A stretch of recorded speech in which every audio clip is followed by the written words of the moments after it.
Welcome to the Total Soccer Show. My name is Daryl Grove, and I'm joined by a man who always gets an A+ from me. His name is Taylor Rockwell. Hello. Hello. I would have preferred A++, but I'll take A+. That's fine. So you're getting a 0 for the day. All right, that's fair. Just for that. It's going to hurt my grade point average.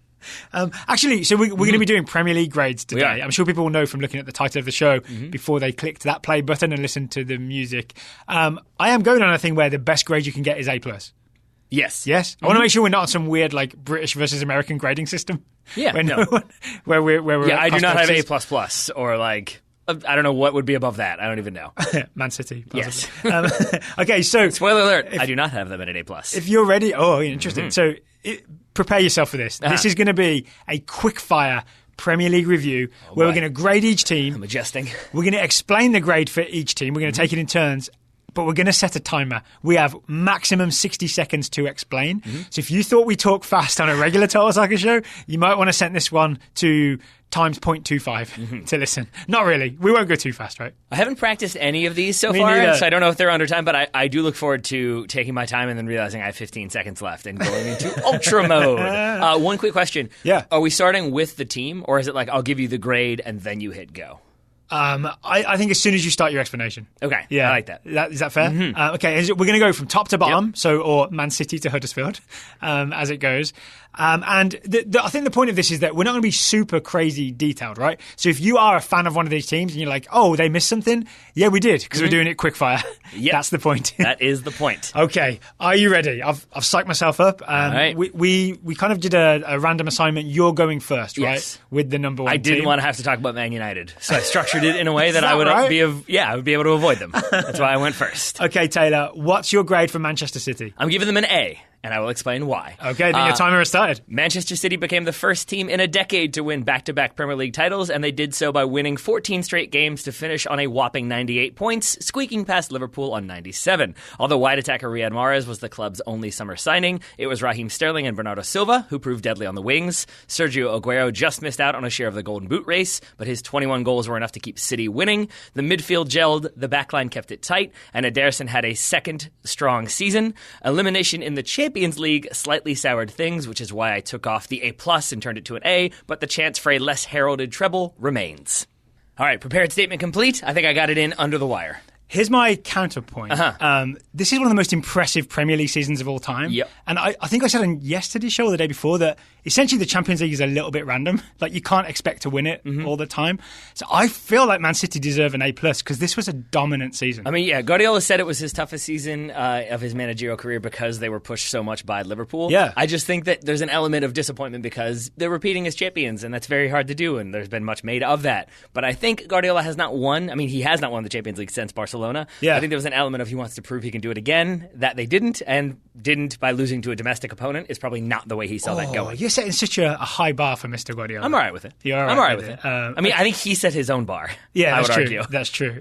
Okay, so what we're also going to talk about, like what we think they should do for next season. So how do Man City improve? He asks, half laughing. I mean, I think Ryan and I talked a little bit about this. It's a lot of like they've got fine players. It's about maybe finding cover that can then become a starter for me. So, for example, the one that has always been talked about is Fernandinho, how they need a deputy or maybe a replacement. There's rumors that they're going to go after Rodri, or there's going to be some sort of swap deal, maybe involving Otamendi for Rodri. All right, but what do you think they should do? I think they should strengthen at left back because I do not think that has been their strongest position. They've tried lots of different people there. Fabian Delph, Alexander Zinchenko. They are only Benjamin there Mendy hasn't properly worked out, he right? hasn't, and there were so many different moments this season. I did not go back and look at them all because, again, brief overview. But like, there were so many moments where Guardiola had to talk about, like, yeah, he needs to mature. Yeah, he shouldn't be on his phone. Yeah, he shouldn't be doing that. And I think What happened to Danilo? Did Danilo get injured? He's around. I think he played sometimes right, sometimes left. But I feel like again, it's a lot of like kind of seeing if it works and kind of making good with what he has. Yeah. And again, that's why Guardiola's good because Zinchenko didn't look out of sorts at all. But I do How think about this? Guardiola A+ for winning the Premier League despite never having a proper left back. Yeah, I mean, yeah, Right. it's worth noting. But I'm going to give him a proper left back, and I'm going to say you want Premier League experience, technical quality. He gets Ben Chilwell. Ben Chilwell. I'm a big fan of Ben Yep. Chilwell. I think that would be a great And also signing. English, so you kind of satisfy that quota as well even more. They have had trouble with that in the They past. kind of need one of those. They do. Okay, my signing for Man City, Matthias de Ligt. Yeah. Matthias de Ligt. So Solid shout. Otamendi seems to be leaving, right? Maybe Atletico Madrid, but he's leaving Manchester City. And I know he's not everybody's favourite centre-back. At least it seems that way, yeah. Yeah, he's not everybody's favourite centre-back, but he played a lot of games this year and was really useful. Vincent Kompany is another year older, right? Like, he'll still be around, but you can't rely on him to start every game. I can't remember if he's out of contract or if he has like the year option that they will probably exercise. But yeah, I think his contract officially is expiring, but they're going to do something. I think he'll still be there, but you can't say he's going to start every week. Yep. Which leaves John Stones and Aymeric Laporte, who kind of came good towards the end of the year. I still think they need an extra centre-back, even if it's just long-term planning. I think Matthias de Ligt from Ajax, he looks like a Man City player, like really aggressive in the tackle, really smart about his decisions.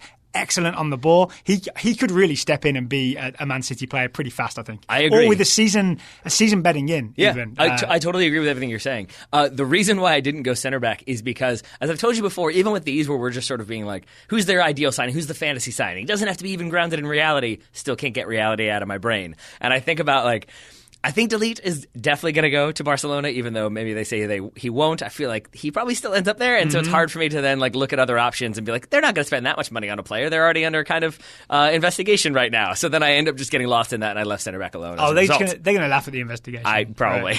Right. I hope that is their response is just typed out. Ha ha ha ha ha. So there you go, Man City with an A from Taylor Rockwell. Yes. I mean, I would easily take an A+. It's just that Champions League, I feel like it hurt him a little bit, but maybe A+. Okay. Okay, so I'm up next with Liverpool. Liverpool finished second with 97 points. I give Liverpool an A+. I would have as well. Here's why. I think this was a weirdly perfect season, despite not winning the Premier League. I didn't start my clock in time. That's fine. I got a free 10 seconds, right? Yeah, so a weirdly perfect season despite not winning the Premier League. I don't see what they could have done better. You can argue, they could have got more points, but could they? 97 points. That will win you the Premier League most years, right? On top of that, they were more fun to watch than Manchester City. If I knew that Liverpool were on TV and I knew Man City were on TV, I would watch Liverpool first because they were just because Man City was so in control of games where Liverpool, even though they mostly won, it just felt a little wild. And I love that. I love the style under Klopp. They have 2 Premier League Golden Boot winners. I know 3 players shared it, but Salah and Mane eventually shared the Golden Boot. And I'm also giving extra credit to Jurgen Klopp for the way he used his signings. Alisson was wonderful. Fabinho bedded in slowly over the course of the season. Shaqiri was useful along the way. So A+ for Liverpool, and there's still a Champions League final to come. There we are. In under the wire, 10 seconds. Well done. I did enjoy the other player who was part of that treble-winning Golden Boot, 3-player splitting, was Aubameyang, which led Jurgen Klopp to say, all 3 are my players. Yes. Oh, I forgot to mention Virgil van Dijk as one of the signings. He was definitely a good signing. I'm adding that 10 seconds on. And then in terms of transfers... This is a tough one. Before we do that, can I just add one quick thing? Oh, yeah, sorry, I moved on too fast. That's all good. The reason why I 100% agree, and I forgot this is part of the reason why I knocked City down, maybe it's unfair to give them an A and Liverpool an A+, but I think it's because heading into this season, I don't think many people saw Liverpool being nearly as close, if in second at all. No one said Liverpool, Man City title race. That's definitely what's going to happen. Yeah. But that is what definitely happened. Exactly. Yeah. I think probably a lot of predictions had Liverpool second, but again, that gap was probably wider. Yeah. And so I think that they were able to went to the final day. Yeah. They were so effectively close that gap. And now it is sort of looking at next season as like, ooh, okay, who's going to strengthen? How are they going to keep this race going? I think they will. And I think they're in the Champions League final. I know they're in the Champions League final. So I'm totally with you, it being an A+. Okay. So in terms of transfers, this is tough because the midfield is kind of stacked, right? They had like 5 players rotating through 3 positions this season, and they've got Alex Oxlade-Chamberlain and Adam Lallana to come back. So they don't really need any more central midfielders. Defence looks good to me. Joel Matip really stepped up towards the end, so I don't think they need to sign any more centre-backs. Joe Gomez is going to be the starter. So here's my pitch. As part of the front 3, maybe they need an extra superstar in that front 3 just in case someone gets injured next year so they can do this whole thing again. There's a guy who I know fits Klopp's system who is suddenly available. His name is Felipe Coutinho. I knew you were going to do it. They should absolutely get Felipe Coutinho on a bargain. He seems to be being pushed towards the door at Barcelona. They could get him well cheap, and it would look really good in terms of how much they got for him last year and how much they would pay for him this year. Plus, he's probably already got property in the Liverpool area. I would assume so. Or maybe he's easy to settle back in. At the very least, he can find that easily. He knows where to look. And they could pitch it to him as, why don't you upgrade to a Champions League finalist team? Burn. And then I think the rumors / very likely scenario is that Antoine Griezmann ends up at Barcelona next season. Oh, yeah. So, yeah, again, he would limited be minutes for Coutinho. He wouldn't be a bad front three signing for Liverpool, either. No. Yeah. I think they would have to spend some money. Similarly, like when I first wrote this, I kind of did it without really thinking about Liverpool, and I went with Kalidou Koulibaly because I love the idea of like another just imposing center back. Koulibaly Van Dijk centre back partnership? That wouldn't be fair. That's game over, right? Yeah. But then two things. One, I think it's being reported that he has a 150 million euro buyout clause, so less likely. Mm-hmm. And two, to your point, I kind of forgot how good Matip was or has been, and I kind of forgot about Joe Gomez being a centre back. Before Joe Gomez got injured, I think when it was the Gomez-Van Dijk partnership, that's when Liverpool had that like 9-point lead at the top of the league. The Gomez injury was one of the problems that sort of had Liverpool stumble a little bit in the middle of the season. Yeah. Plus English. So plus English. I started this off sort of as a joke. I was basically going to, with every single one of your teams, try to sell you on them buying a Manchester United player so I could slowly offload all the United players. Fellaini for everybody. But now here's the thing. Everyone gets a Mauron. Hear me out. Okay. All right? Hear me out on this one, because this is one of the ones that did stick around. For the reasons that you mentioned, I feel like it would be kind of hilarious if they went after Alexis Sanchez, because it's already been reported, hear me out, that United, I think they're starting to look at ways to get rid of him. Mm-hmm. He's owed so much money. No team is going to sign him and be willing to then kind of negotiate that salary. He's going to want a ton of money. So I feel like the most likely scenario is they're going to look to loan him and pay a lot of his salary, or there's going to be some agreement where they end up paying part of his wages so that they can get him off the books. So you think Liverpool could get Alexis Sanchez for like where they pay like 80,000 a week and United pay 420? Or like they get him from United and United pay them to play him, and I feel like that would be the kind of motivator similar to Carlos Tevez moving from United to Man City, that he would be like, all right, I'm going to play out of spite now. I don't see. I think Klopp likes to buy players on the up instead of on the down. I would agree with that. The other thing, again, I don't know if this is like United putting out rumors, but I've heard that this is the Liverpool section. Yeah, right? but this is I don't know if this is United putting out rumors. United farther down the table. We'll get to them much later. True, but I've heard he's not a very good locker room presence, and that is the other thing that I do feel like Liverpool kind of thrive on a harmonious locker room. Yeah. That occasionally gets screamed at by Jurgen Klopp. So I think that could be the other issue there. But I do like the idea, to your point, of them going after like another attacker. I feel like Coutinho would be difficult because that's four very big personalities now, and I think I struggle to find a kind of like replacement backup that would be okay being a backup. All right, are you ready to move out of the title challengers and into third place? Yep. Chelsea Football Club. Yep. It's all you, Taylor. And you know what? I'm going for Maurizio Sarri here. I'm going B+. It's a B+, maybe even an A for Chelsea. Because I'm not going to argue. I was like, it's either an A or a D, so I guess B-. But I'll begin with my summary. The Blues were able to finally sever ties with Antonio Conte this summer. The Blues. You've never called them the Blues before in your life. The Blues were finally able to sever ties. Stop interrupting. A demanding and emotional Italian who had no experience managing in England, and they were therefore able to bring in Maurizio Sarri, a demanding and emotional Italian who had no experience managing in England. He did bring a system with him from Napoli, which included Jorginho, the central midfielder, which seemed like it was going to fit. He was going to bring the system that would kind of like gel seamlessly, and instead it was the source of much consternation. It made N'Golo Kante move, switch it up a little bit. That did not go well. Eden Hazard clearly was not so pleased. He went from subtly flirting with Real Madrid to demanding marriage from Real Madrid. They even brought in Gonzalo Higuain, which did not really benefit them this season as much. I think it will in the end. For all that, Chelsea finished third in the Premier League, could very well win the Europa League, and could be seen to be in a strong position with the signing of Christian Pulisic, even though there's a looming transfer embargo.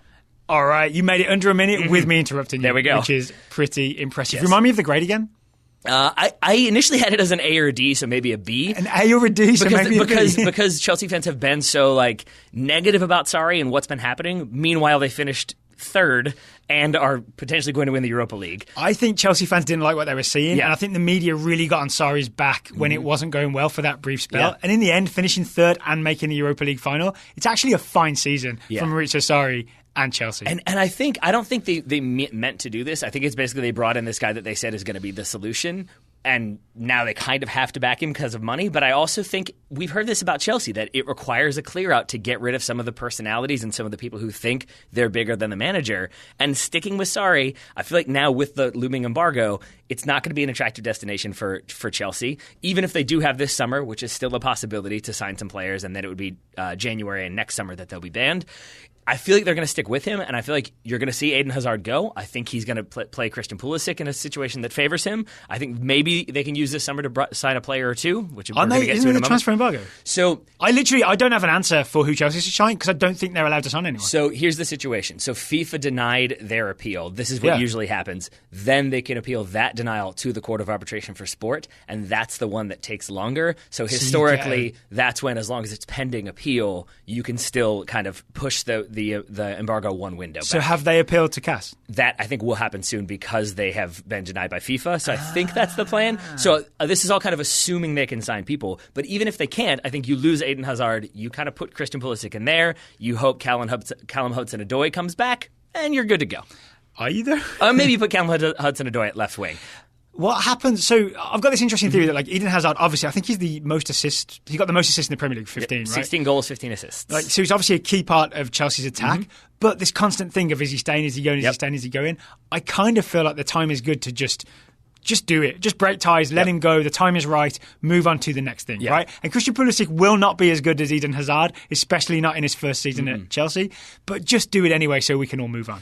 And not just for my benefit, but for Chelsea's benefit as well in terms of long-term planning. I would totally agree. And I think even if they don't end up appealing, if they just accept, fine, we're going to have a ban at some point, we may as well take it now and we can figure out some salaries and some players. Yeah. I think you still let them go. Recall all the loan players. I mean, Ryan and I talked about this. They have 85-plus players like that could potentially play for them right now. They have so many people on their books. But I think even if you let Eden Hazard go, you kind of save that money, you bank it, you spend it on some stadium construction, and then eventually you buy players when you can. But I think it does bring them stability. It's a question answered now. It's one less thing to have to worry about. You throw some money at Callum Hudson-Odoi. He will be gone for a while because I think of the Achilles tear. So that's going to keep him out for a good long while. So if they do appeal it, though, if they do have this window, I do have an answer, I think, for what I think they should do. And I think Pulisic is already coming in. Yeah, but I think he's already there. He's on loan at Dortmund. Exactly. I think we would agree, though, that we probably would rather see him on the right wing, if at all possible. As long as he's on the field, I'm happy. So here's what I would say. If you're going to lose Eden Hazard, and if you want to kind of go to Sarri ball of like quick attackers, agile, get a lot of assists, ball move fast, I'm going to say Chelsea should go for Ryan Fraser of Bournemouth. Oh, interesting. 7 goals, 14 assists this season. He's a 24-year-old right-footed left winger. I mean, you bring him in, he provides almost as many assists as Eden Hazard. I feel like this is sort of anti-Pulisic propaganda, though, right? If we're going to support Pulisic, we don't need them signing more wingers. No, I want it to be Pulisic on one side, Ryan Fraser on the other, Gonzalo Higuain in the middle, maybe, and you've got sort of a trident there. I think I'm just nervous. Like, no more wingers. Fine. Yeah, but I think more likely is that losing Eden Hazard as sort of a marquee player, that's the kind of one I think would make the most sense for Chelsea. I think the man you've already mentioned, Felipe Coutinho, is one that they could probably go after. I think reportedly they are. So too, Wilfried Zaha is the other one that they're looking at. Wouldn't a centre forward be a better option? Because if Giroud's contract is up, Higuain doesn't really seem to have worked out in the Premier League. He might be sort of just coming towards the end a little bit. Yeah. Maybe going after a centre forward is the way to go. I mean, they've got a few on loan. Tammy Abraham can come back, see what happens. He might be coming back with Aston Villa. So do you want to throw out a centre forward then? I don't have one because I didn't have an answer because I thought the transfer ban was definite. I didn't know about this court of arbitration. Just say Edson Cavani. Just throw it in there. That's fine. Edson Cavani. How about that? I think he is moving somewhere potentially this summer, but yeah, sure. Put him in there. Now we're good. Should we move to fourth place? Let's do it. Okay. Tottenham Hotspur in fourth place. I am giving Tottenham Hotspur's season an A-. Okay. I think signing 0 players and making the top 4 is still really, really impressive. But most of this A-, most of this grade goes to Mauricio Pochettino, not to the club. Yep. To me, I don't know this for sure, but the club seems to have prioritised the new stadium over new signings for the last year and a half. Does that feel accurate to you? Yes, 100%. Right? And I think that's what's happened. And still, forget the Champions League final, Mauricio Pochettino has got Tottenham in the top 4 despite not making any signings and sort of having no striker for a little bit after Harry Kane got injured, right? I cannot believe... Sorry, I know I'm interrupting. I cannot believe how good they've been. I'm assuming I get this time with back. No Harry Kane. Yes, absolutely. So they even kind of mounted a title challenge at the start of the season. That obviously fell away as the squad got thinner and thinner and thinner. But the fact that that happened means that there's an absolute core at Tottenham absolutely ready to go. And they still play some great soccer. I saw Christian Eriksen passes. I saw Son running at people. I saw Harry Kane doing his thing where he turns, plays it wide, gets in the box, wins a penalty, etc. So Tottenham was still great to watch. Finished 4th despite not signing any players. So mostly Mauricio Pochettino gets an A- from me. All right. I like it. And I think I would agree because like we talked about this. I talked about this a lot in the preseason that they hadn't signed a replacement for Harry Kane. They had Llorente, but that wasn't quite like for like. I didn't see how it would work out. And then come that second leg in the Champions League, I thought they were going to be in a stronger position because it was going to be Lucas Moura and Son, and those two together are so mobile and clever, but that's Mauricio Pochettino figuring it out and finding solutions. So often, mid-game or whatever, his decisions to change things up are absolutely correct. Right? Yeah. And there's still, I can't shake this feeling that there's more there, right? If look at the Liverpool signing Van Dijk type thing, right? If Spurs had invested, maybe we'd be looking at them. They would have been in the title race with Man City and Liverpool, but there's no point sort of punishing the coach and the players that are there for what the club didn't do. Is that fair? Yeah. Okay. I would agree with that. So A- for Tottenham. I like it. I'm a fan of Generation Kill, that HBO miniseries. Yeah. And the constant refrain is like, Army gets supplies, Marines make do. Yeah. I feel like that's Mauricio Pochettino. He makes do. He finds ways to solve problems because he's not getting any reinforcements. So he's weirdly Mourinho Pochettino. There we go. Which is a very confusing amalgam. It is. Okay, so transfers. It's weird, right? Because maybe they don't make any signings because maybe they're still paying for the stadium and the fancy beer that pours from the bottom. But I've broken this down into 3 tiers. If they really want to spend big money, maybe they could get Gareth Bale back. Break the bank, get him back, everybody's happy. I think that's been talked about. Yeah. I don't think Spurs fans are too excited about it because I think a lot of it is them potentially losing, say, Christian Eriksen in like a swap deal for Gareth Bale. Oh, okay. Oh, I'm not sure I'll take that. Yeah. But, okay, maybe a more intelligent signing that would still be expensive. I'm thinking like probably £70 million /euros. Kai Havertz. Get Kai Havertz from Bayer Leverkusen. That's a good shout. Everyone will have heard of Kai Havertz in the Total Soccer Show Scouting Network. I just did a reminder and went back and watched some highlights. This kid is incredible. 19 years old for Bayer Leverkusen. He can play midfield, attacking midfield, right wing. He's even played up front. He is so smooth and creative with the ball and scores a bunch of goals. This is a guy that will light the Premier League on fire when a team signs him. I think Tottenham should be that team. He'd be a perfect... Anywhere in that 3 attacking midfielders or even as the striker, Kai Havertz could play. It also is like a smart Tottenham move because they're signing a very young, very proven, very exciting player from the Bundesliga. But I feel like we never end up talking about Bayer Leverkusen because they're always good but not great. Like somewhat exciting but not thrilling. Exactly. Yeah. And so I feel like you could probably get him for a lower rate than you could for somebody from even like Schalke who had a bad season, but they're kind of more in that like high profile situation. So I feel like that's a good shout. They also have an Ajax-ish philosophy of like bring players through and sell them, bring players through and sell them. I just don't want it to go to Bayern Munich. All right. Then the third tier version, if they're going to spend a little bit of money, because finally you have to spend money. I've seen a lot of people talk about maybe they just need an upgrade at right back. Aaron Wan-Bissaka from Crystal Palace. I don't know how much. You think that's a little bit of money?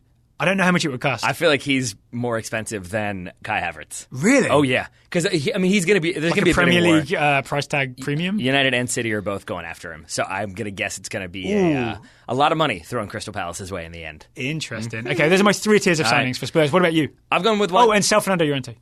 I'm kidding. Keep him around. It's insane. I thought that too, and I was like, no, he's pretty good. Yeah. Keep him in there. Just for his hips. I never thought I would come full circle on that one. Again, these are ones that I'm not necessarily saying will happen, but I think would be smart. One thing I think we both agree watching those that's Champions League semifinal, both legs. Victor Wanyama should probably not be your replacement holding midfielder. You probably don't want him in there as a deep line midfielder. I'm going to say throw some money at Axel Witsel, who has had that resurgence, has been excellent for Borussia Dortmund. It's not going to happen, but it would be an excellent signing for Tottenham. Oh, I feel bad for Dortmund, but Axel Witsel in the Premier League would be great. Yeah. And maybe a Sissoko Witsel double pivot. Oh, you see? See that. I'm all in on that. Yeah. I'm good. And then not sure where Eric Dyer goes, but Harry Winks can hop in there too. Eric Dyer, he's around. He's around. He's playing golf. Okay, I like it. I like it. Up next. Oh yeah, 5th place, Arsenal Football Club. What's your grade, Taylor? I found this one really, really difficult. My grade is going to be a C+ for Arsenal. It's a team that I thought maybe had a chance to finish in the Champions League spots heading into the season, and I think Unai Emery really just had an up and down season. You had, say, Lacazette and Aubameyang combining really well. I think they had 35 goals, 13 assists in the league, but then sometimes they were played together, sometimes they weren't. So like every time it felt like he was figuring it out, then suddenly things went wrong. There's a 10-minute highlight, quote-unquote, video of Skrodan Mustafi's mistakes this season. There are many, many, many of them. But That's edited. Edited for length as well. He kept getting minutes. Petr Cech called it quits, but there's still questions about Leno. Despite finishing 5th, they could still qualify for the Champions League with a win over Chelsea in the Europa League final. Yeah. So Unai Are you Emery, giving him credit for that in terms of their Premier League performance? That's the thing. Is like it's tough because Yeah. then they're still in the Champions League, so that probably does make it a little bit more successful. But it still isn't probably what Arsenal fans would have wanted, and there aren't nearly as many answers for Arsenal fans. So I'm going C+. C+. All right. That feels maybe. To me, it feels maybe a little bit not generous because it's Emery's first season and it wasn't a disaster. All right. Maybe be I'm not here to quibble with your grade. No, I like that idea because this is like me. That's why we never do anything in a vacuum because I'm open to interpretation. Because we wouldn't be able to breathe. That's true. All right, then, and this is where let me throw this out then. Yeah. So look at it like this way. So we know they needed pace up top. They needed defensive reinforcement. Their center backs, while many of them not that great. Instead, they brought in Denis Suarez from Barcelona, who had played for Emery under Sevilla. There was this idea like, oh, he's familiar with the system. He's going to be able to come in. He's going to kind of execute it flawlessly. He played 95 minutes in all competitions and was sent back to Barcelona, basically, because it just did not work out. I actually forgot that even happened. Exactly. Yeah. Meanwhile, they didn't renew Aaron Ramsey. He signs for Juve. And so it feels like they bring in this player that it seems like it should work. It doesn't quite work. He goes back to Barcelona, and they lose this other player. And now there's more questions. There's more stuff to sort out. I feel the same way about Aaron Ramsey as I feel about Crashing. Both should have been renewed. I agree with one of those statements. Yes. So I feel like, again, it's a good season. So I'll go B- then. So it's still a B, but it's not as good as it could have been. All right. Wow. B- for Arsenal. I really talked you up from C+ to that's B-. fine. Oh, it's that's only fine. one. That's only one level, right? It is. But still, I'm still proud of it. Wish I could have done that when I was a student. And so when we, yeah, exactly, right? So for summer transfers, we've said this one before. I'm going to say it again because I think their focus is going to be on selling, getting rid of some players that don't fit.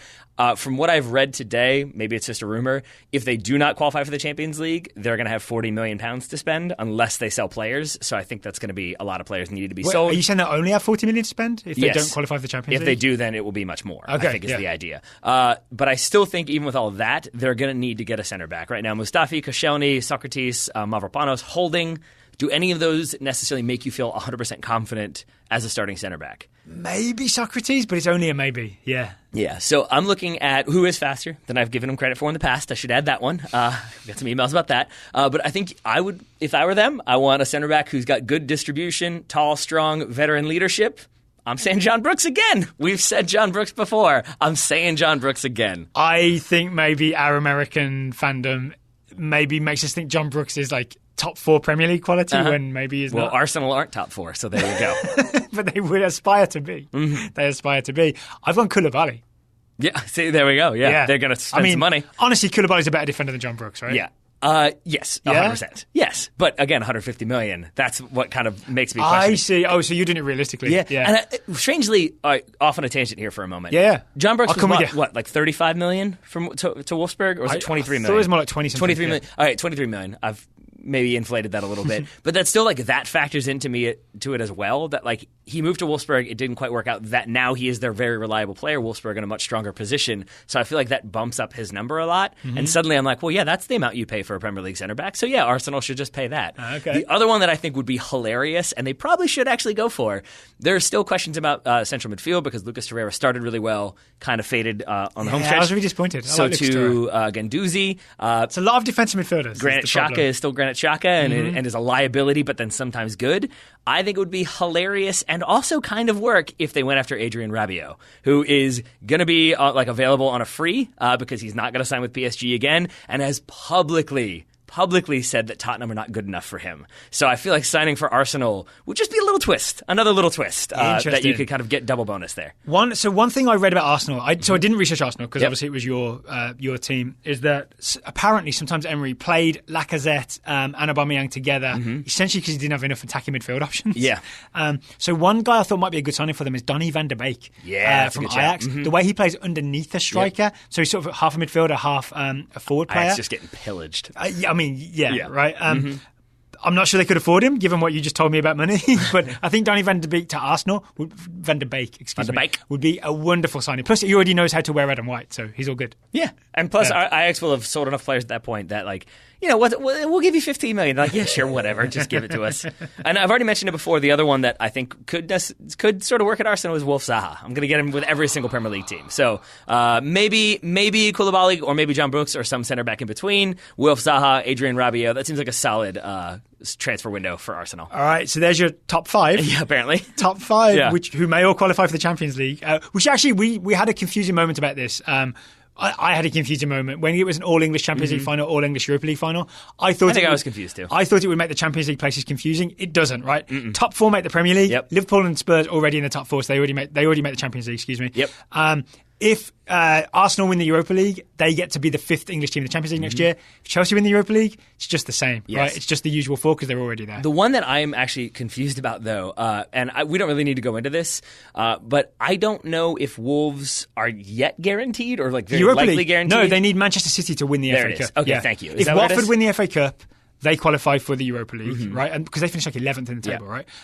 But you get a Europa League spot for winning the FA Cup. If Man City win the FA Cup, they obviously don't want the Europa League spot because they're in the Champions League. So then it defaults to the next team down the table, which is 7th place Wolves. Has it always done that, or did it used to be the case that it was like basically? I feel like in the past it would have definitely been Watford even if they didn't win because City had already qualified for European competition. No, I don't know, but Okay. for a while at least, it hasn't been that the runner-up to the cup gets the Europa Okay. League spot. It defaults to the league standings instead. But it's so it's very likely that Wolves still end up getting it. I'll be supporting Man City hard on Saturday. Let's put it that way. That is fair. Yeah. That is fair.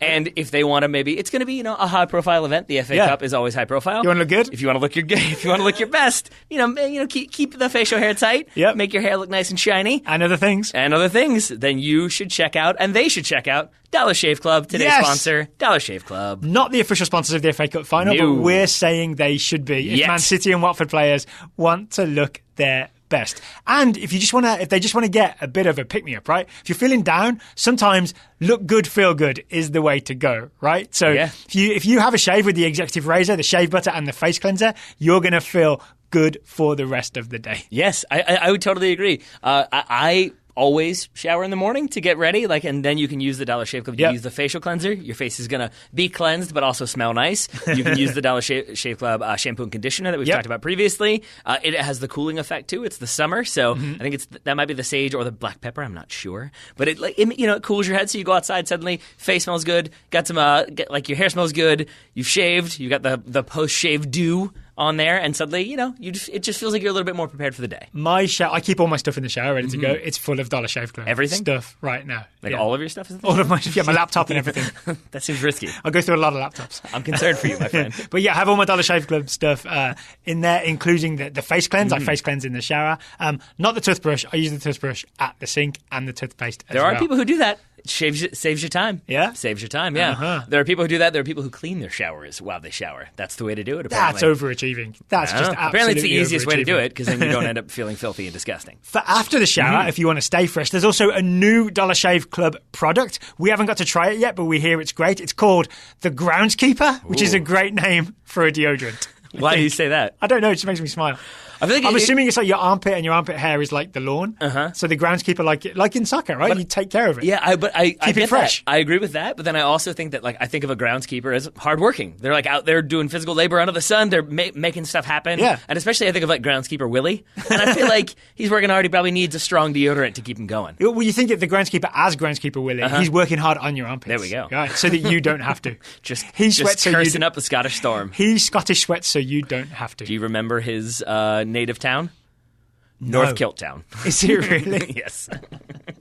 You're welcome. And right now, you can get a Dollar Shave Club starter set for just $5. It comes with everything you need for a great shave, the executive razor, shave butter, and face cleanser. You can even add on Groundskeeper/Groundskeeper Willie to your order, too. So get your starter set for just $5 at dollarshaveclub.com/TSS. That's dollarshaveclub.com/TSS in case you wanted to hear it in an English accent.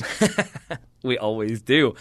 So we've done 5 teams. Let's get to the 6th team, and let's skip them and get to the 7th team. Let's talk about Wolves. Let's talk about the number 6 team. Fine. Manchester United. I apologise in advance, Taylor, for what I'm about to do. I mean, I've been doing it plenty lately. Go ahead. Man United get a D-. That's generous. D-. Because honestly, it's as much of a disaster as it can be without being a full disaster. Yep. Because it's worth remembering that teams can finish below 6th place, right? An actual disastrous season for United would be, relegation, but if they finish 12th, Yep. it would be everything's on fire, right? So 6th is bad and it's a disaster, but it's not full disaster. Yeah. Fair? It is. I will say that there's a chance that they have to, if things go the way they might, then they're going to have to do Europa League qualifiers in mid-early July. It's a great preseason. Get in there. Except that because they're Man United, they've got preseason booked all around the world. All right. So that's problematic. I noticed I've tricked you into not starting the timer yet, so I That's feel like I'm doing well. Yeah, it's fine. Here's why the grade is low, though, obviously, because it's not good. This team finished second last season. This team finished second last season with mostly this group of players, and it finished 6th this season. Yep. I do give the reason it's not like a total F is because United did make the right call by getting rid of Mourinho in December, and I think they made the right call by hiring Ole Gunnar Solskjaer as the temporary manager. Because there was that spell, right? Do you remember December to March when Man United were thrilling to watch? Paul Pogba was banging in goals and assists everywhere, and everybody was pumped about Manchester United. I know it only lasted 3 months, but it happened. That really happened. Feels like eons ago. It does feel like eons ago. Mm-hmm. And then it all went wrong when they made Solskjaer the permanent coach. Mm-hmm. I don't know if there's like a lack of adrenaline after that or something. Or I think Karl Anker's theory was that they started pressing under Solskjaer when they hadn't under Mourinho. Mm-hmm. And suddenly they were tired after doing that for a few months. I think I half buy that. But definitely something went wrong after Solskjaer was hired full-time. So there you go. D- for Manchester United. But I did enjoy December to March as a neutral. That's good. I'm glad you did. I have, not to take us down this path too much, but I have kind of changed my opinion a little bit on Jose Mourinho. I agree he should have been sacked, but I think the situation was more untenable than I realized. I've been reading things. And he was definitely not backed the way I thought he kind of was. Not great. Okay, explain. How was he not backed? So I forget who wrote it. I apologize. Karl Anka linked to it in his Athletic article, but it was kind of a mid-season tell-all about like kind of the steps that led to Jose Mourinho leaving Manchester United, and it was a lot of like him explaining why he wanted, not necessarily him talking to this interviewer, but it was clear that they had gotten information from his camp that say he had wanted to gut Eric Dyer like 2 seasons ago. To gut Eric Dyer? To get Eric Dyer. That was the holding midfielder he wanted because he fit with what Jose Mourinho wanted. Mm-hmm. It was Ed Woodward, or the board, who went after Nemanja Matic. And like, there's things like that where I think that's so weird, because when you look at that from the outside, exactly. You're like, Mourinho wants his old players. Exactly. Yeah. And so there's a lot of that there's players that I kind of assumed were players that he had asked them to get, and then hearing the player he actually wanted versus what he ended up getting, it's suddenly a very different story. Okay, so I'm going to downgrade this to an E, because this is a Manchester United club-wide problem. Exactly. Right? The no director of football thing. Yeah. Mm-hmm. And that's my signing that I think they should make, is a director of football. Same here. Mm-hmm. Because if you look at things like no one addressing the Ander Herrera contract situation, that's almost as bad as, that's actually worse than failing to sign players, failing to renew a player who, one, wanted to stay, loved the team, and it was actually really important to the sort of December to March Solskjaer revolution when it was exciting. I think Ander Herrera was key to that. Yep. As soon as it was clear he was leaving because the club hadn't done it, hadn't approached him correctly, it kind of coincides with the collapse of Man United. I would agree with that. I would add, though, that part of that is because Ander Herrera, if you believe reports, again, probably from the club side, is that he wanted a lot more money, again, because they gave so much money to Alexis Sanchez that now every player was like, well, I'm playing more than he is. So in that Mourinho leaving story, how much of the credit/blame for signing Sanchez goes to Mourinho versus Woodward, for example? He did not want Alexis Sanchez, according to that article. Well, how did it happen? I forget who he had said he wanted, but Alexis Sanchez was the player that was kind of given to him, I think, because, again, it was a commercial thing. I think it's also... Do you think he had any power of veto in that? Like, could he have said, no, this is a bad idea, don't do it? I forget, again, people should read the article. I'll try to find it so we can link to it in the show notes. Okay. But I think they talk a little bit about how like it became very clear that he wasn't going to be backed, that they were backing the players and they were signing the players that they thought fit. They being Woodward and co. Yes. Yeah. But it goes back to like there's the other people who get the noodle sponsorships. Yes. I'm sorry. I'm taking instead of Man United path, and I don't want to do that. I feel like we're nearly at the end of the path. So yeah. But so for example, like when Louis van Gaal was still there, they had already kind of agreed to terms with Jose Mourinho, but they didn't want it made public. They had also apparently agreed to sign Renato Sanchez before he went to Bayern Munich. You know, missed opportunity there, such as it is. But basically, they didn't want to announce it because it would be clear that was a Jose Mourinho signing, I guess. And they lost Renato Sanchez because they didn't make it clear.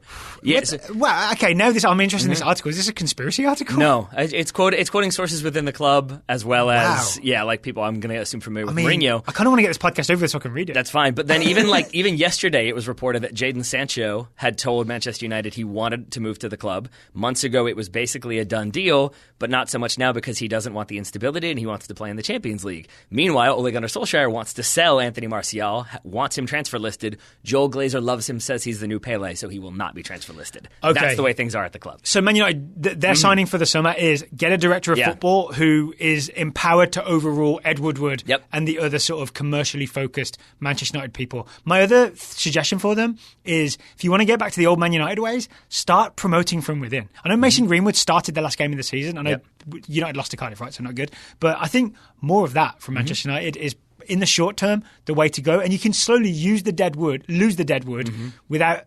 without gathering new dead woodwood.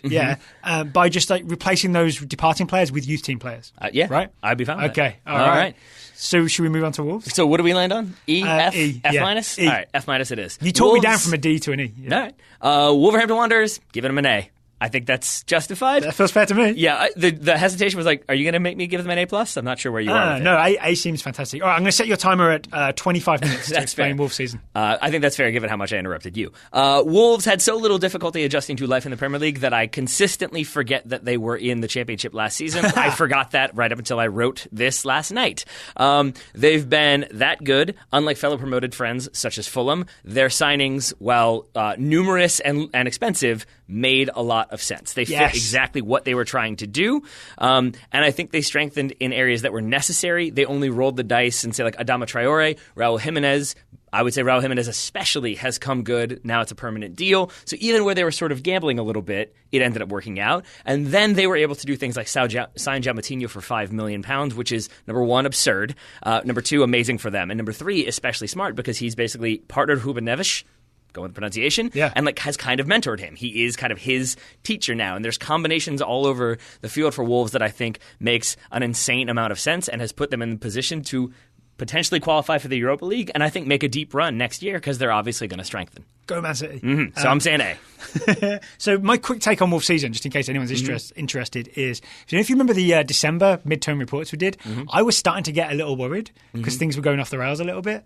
I mean, comparatively speaking, after the strong start to the season, the big thing is the formation change mid-season from the 5-4-1/3-4-3 to a straight-up 5-3-2. The big change was to put Leon Dendoncker alongside Neves and Moutinho, literally add some thickness and muscle to central midfield, and to go two strikers. So instead of just Raul Jimenez in the centre and two wingers trying to do a defensive job and also try to attack, just partnered in with Diogo Jota, let him be an extra striker. And then Wolves were weirdly more defensive a lot of the time. They would sit back in that 5-3-2. They did it to Man United when we watched them, and then would hit teams on the counter-attack. And suddenly, I didn't realise how quick Raul Jimenez is. This is what really turned me on Jimenez. This guy's fast on the counter-attack and quick thinking. Jota fast as well. So suddenly you've got two fast counter-attackers up front for Wolves. So I think that's where the season turned, is that switch to the 5-3-2. I would agree. And I have that as part of why it's an A, because it's the willingness to adjust from Nuno, because he comes in sort of with the system that worked for them at the Championship, but I think he's willing to be practical and adjust here and there where it needed to. Then, as you said, when it's not working fully, it's a full adjustment, and it's a logical adjustment. It's not let's try to cram other people in or kind of pull somebody out even though they were playing well, but it doesn't seem like it's working. Yeah, it's not wild as well, right? You still keep saying... I hit my mic. You still keep like a back three, for example. Like it doesn't completely change what the team's doing. It's just enough of a tweak that makes a big difference, but isn't super unfamiliar to all the players. That's what I'm trying to get at, is like it's not this like, oh, let's just like see if this works. Okay, that didn't work. Let's see if this works. Like you could see the kind of logical progression of how they got where they got, which is the sign of a solid team, a well-coached team, and a good coach. All right. So let's talk about next season then. What do you think Wolves need to do? Fight like hell to keep Ruben Neves, Diogo Jota, and Rui Patricio? Yeah. You want more than that? No. Yeah, because they've talked about making signings, right? So I think if there's this whole thing of people talk about if Wolves taking the next step into the top six or whatever, I think just to get seventh again, because everybody always improves in the Premier League. Wolves need to strengthen just to have another season like this. That's my sort of more realistic version of what needs to happen. I would agree. Do you want my answer? Yes, please. The thing that I looked at was the back three that they consistently played. Ryan Bennett, Connor Cody, and Willy Bolly played 108 of 114 games. Connor Cody played every minute of every game. He sure did. That is excellent. That is probably not sustainable, especially if you add in Europa League. So what I did was went to Google. I knew this name, but I had forgotten it. Went to Google and searched best young Portuguese center back. Oh, no. I think we're going to have the same player. Ruben Dias. Yeah, Ruben Dias. 22-year-old right-footed center back for Benfica. Portugal, that's number one thing for me. Do you know who represents him? Is it Jorge Mendes? Gestifute, which is there we go. Jorge Mendes' I did not know that. I should have checked that. That's the first thing I look for. That makes this a lot more likely. And it's happening. And it could be happening. I mean, it would be great. I think it would be a great thing because... Did Nuno come from Benfica? I always forget this. It's one of the three. It might be Sporting. He was at Porto not once but twice. But twice. Yeah. All right. But there's still the connection. Of course, in that, yeah. Like he coached in the same league. Why not? Well, Dish. Raul Jimenez came from Benfica, so it doesn't. I don't think it matters which Portuguese club. George Mendes has the phone numbers of all three. Yes. So that's what I had. Since you had that as well, the other one I would add. It does feel like maybe they might want to look at another striker. I'm wondering if you think they need that or if you think they're okay. It wouldn't be my main area of concern. I feel like the weird thing is we have too many wingers because we had that 3-4-3-ish system, and now we're not doing that. Yep. So if we could maybe convert one of those wingers into a Jota-style striker, right. that would be preferable. Or if we could trade a couple of those wingers for a striker. Trade? You've been watching too much MLS. But it's not my main area of concern because I would argue, yes, need a new centre-back, possibly need new wing-backs, maybe an extra left wing-back, maybe, and probably a fourth central midfielder. Because really, Dendoncker, Moutinho, Neves, it was great. But after that, it's like Roman Says. It gets a little bit questionable about who the next midfielder should be for Wolves. Renato Sanchez? Renato Sanchez. Why not? Get some Portuguese players in there. Just mix it up a little bit.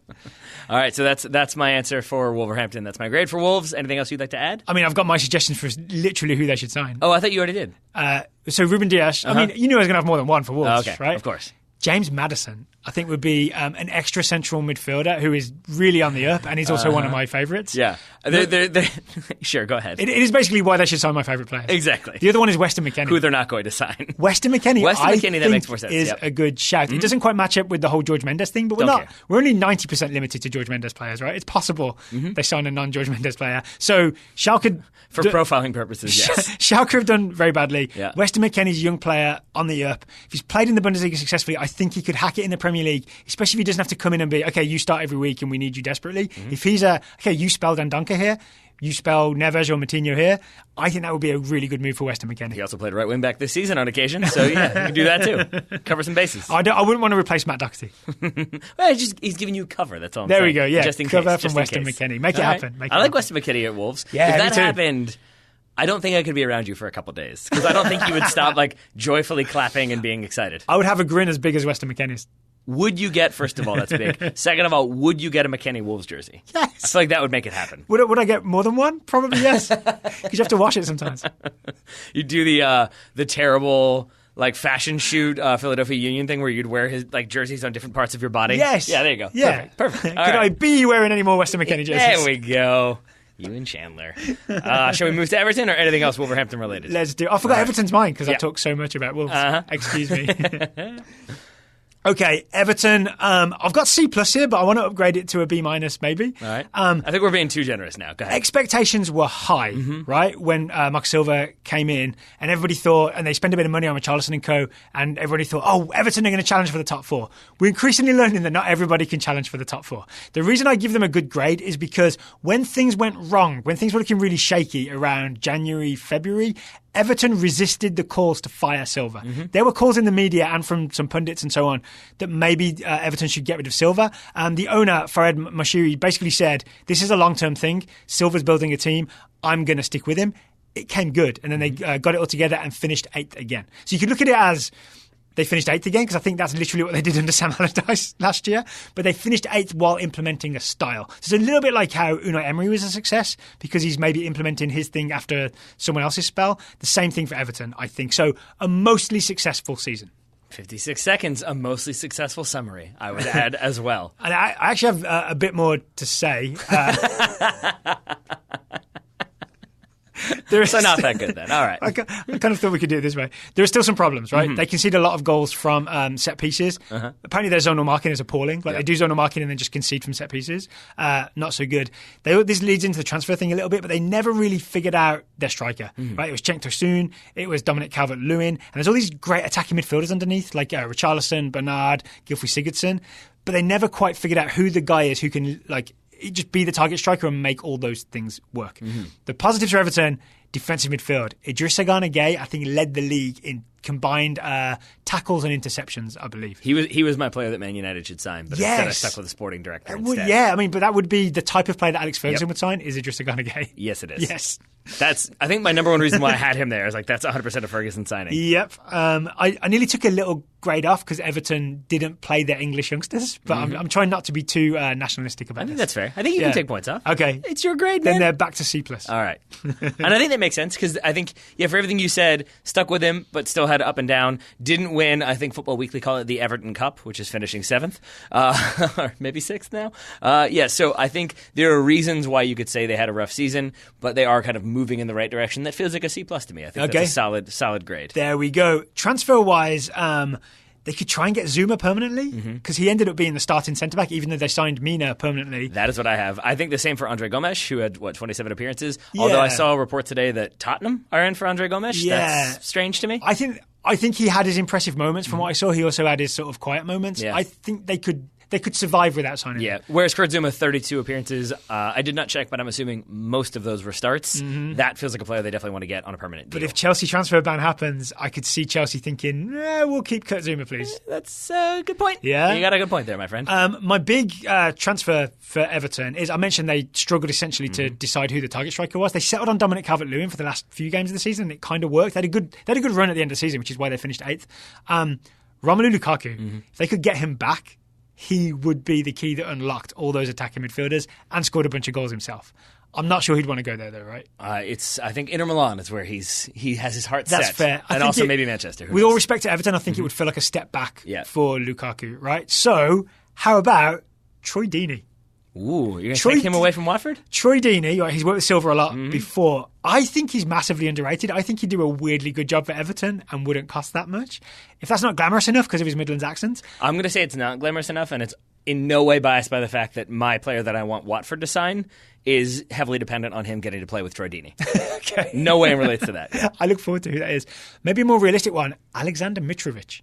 Relegated with Fulham. I was frantically trying to think of a good forward who's relegated. That's the answer. But he's got a taste of the Premier League, so maybe Everton should go after Alexander Mitrovic. And I like that idea also because I was watching a Tifo video about Fulham and Mitrovic, and I enjoyed his little kind of darting near post runs that he makes once space is opened up. That feels like a thing that Everton could very much take advantage of because they've got so many good creative attacking players. There we go. Right. Have you got any suggestions for Everton signings? Mine was sign Andre Gomes and Kurt Zuma. Oh, there you go. Deals. Yes. I took the easy way smart. out. Yep. All right, so what? We're 8 teams. We're in 8th place. We are 50 minutes into this show. Yeah, boy. I think as we move down the table, it's going to get a little bit faster because, frankly, there's less to say about the teams that sort of finished mid to lower table, and then there's a lot less to say about the relegated teams. Yeah, and even if it ends up being the same length, then you're welcome for 2 hours of Premier League content. We move to Leicester City. We do. 9th place, Leicester City. I'm going to give them a B+, but I'm going to say because of emotional situations, I'm giving them an A. Because Leicester sold Riyad Mahrez to Man City. They invested in new talents like James Maddison, Ricardo Pereira. Smart moves there. They got a Premier League veteran in Johnny Evans. That's one we've talked about maybe should move to Arsenal in the past. Instead, he went to Leicester. They survived one of the most traumatic moments in the Premier League this season, maybe in Premier League history, when their owner's helicopter crashes outside of the stadium. They're able to rebound from that. They're able to rebound from Claude Puel, maybe the least charismatic person in the world, sacked in February after only 14. Harshly sacked. Essentially sacked for not being charismatic. You could say that. I would say it's sunk cost fallacy. They made the decision that this isn't moving in the right direction. We're not winning games. We don't look motivated. We're going to bring in Brendan Rodgers. That obviously worked very well. It did, right? Okay. Yeah, and I think especially so once they got the loan for Yuri Tielemans, he kind of connected the midfield, made them look that much stronger, and they finished in a much stronger position than they certainly would have been in with Claude Puel in charge. Personally, I felt really good about Leicester all season because of the English contingent. You got Harry Maguire, you got Ben Chilwell, you got James Maddison, even Jamie Vardy, even though he's retired from England duty, it's still fun to see him doing his thing. Yeah. So I sort of just weirdly enjoyed Leicester City, even though it's not their fairy tale 2015-16. Still a fun season, a fun team to watch this year. I would agree. I forgot, though, maybe I bumped them back down to a B+ because Brendan Rodgers failed to bring Timothy Weah with him to Leicester, although legally I think that can't actually happen. Yeah, it was outside of January, right? Even so, I don't care. Yes. Should have saved him from Neil Lennon.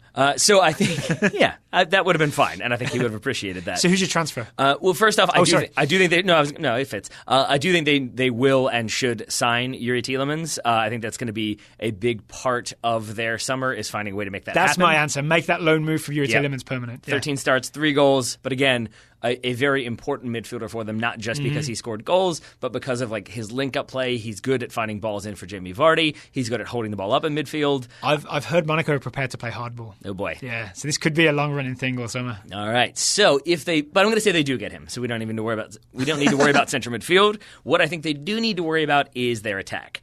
Jamie Vardy, another strong season, 18 goals this season. But Iheanacho, 1 goal in 30 appearances, not great. That wasn't a great signing, was it? No. Shinji Okazaki is gone. Yeah. He's left on a free. So I think they do need to reinforce, but maybe if they end up spending a bunch of money on Yuri Tielemans, which they probably will, they might want someone on the cheap, and maybe they want someone who's available for free, and maybe they want someone who is past relationship with Brendan Rodgers. Daniel Sturridge. Daniel Sturridge is available for free. His best season in the Premier League was under Brendan Rodgers at Liverpool, scored 21 goals. I know we've moved on since then. I know there are injury concerns. Yeah. Could you get Sterling and Suarez as well? They'd really be in business. That would definitely be very useful. But I do feel like where Sturridge is now, I think Leicester, he probably gets more minutes and more starts, but I think is also still okay with not necessarily being their guaranteed starter if they only want to go with one forward up top. Yeah. And then Iheanacho kind of has to go find employment elsewhere, probably. Yeah, I think that's probably fair. Oh, okay. Should we move to 10th place? Sure. Wait, did you have any suggestions for Leicester? You had signed Yuri Tielemans. But actually, I think that Daniel Sturridge is a great shout. If he's affordable because of his injury thing, as long as he's not on a massive wage, I think he's a great signing. I did all these without looking. I think with the exception of when I looked up Ruben Dias. But I did then look to see, this feels like too smart. This feels like it definitely should happen. And I looked it up, and it is a thing that's been talked about very much. Is Daniel Sturridge moving to Leicester. So there you go. Perfect. All right, in 10th place, mid-table, West Ham. All right.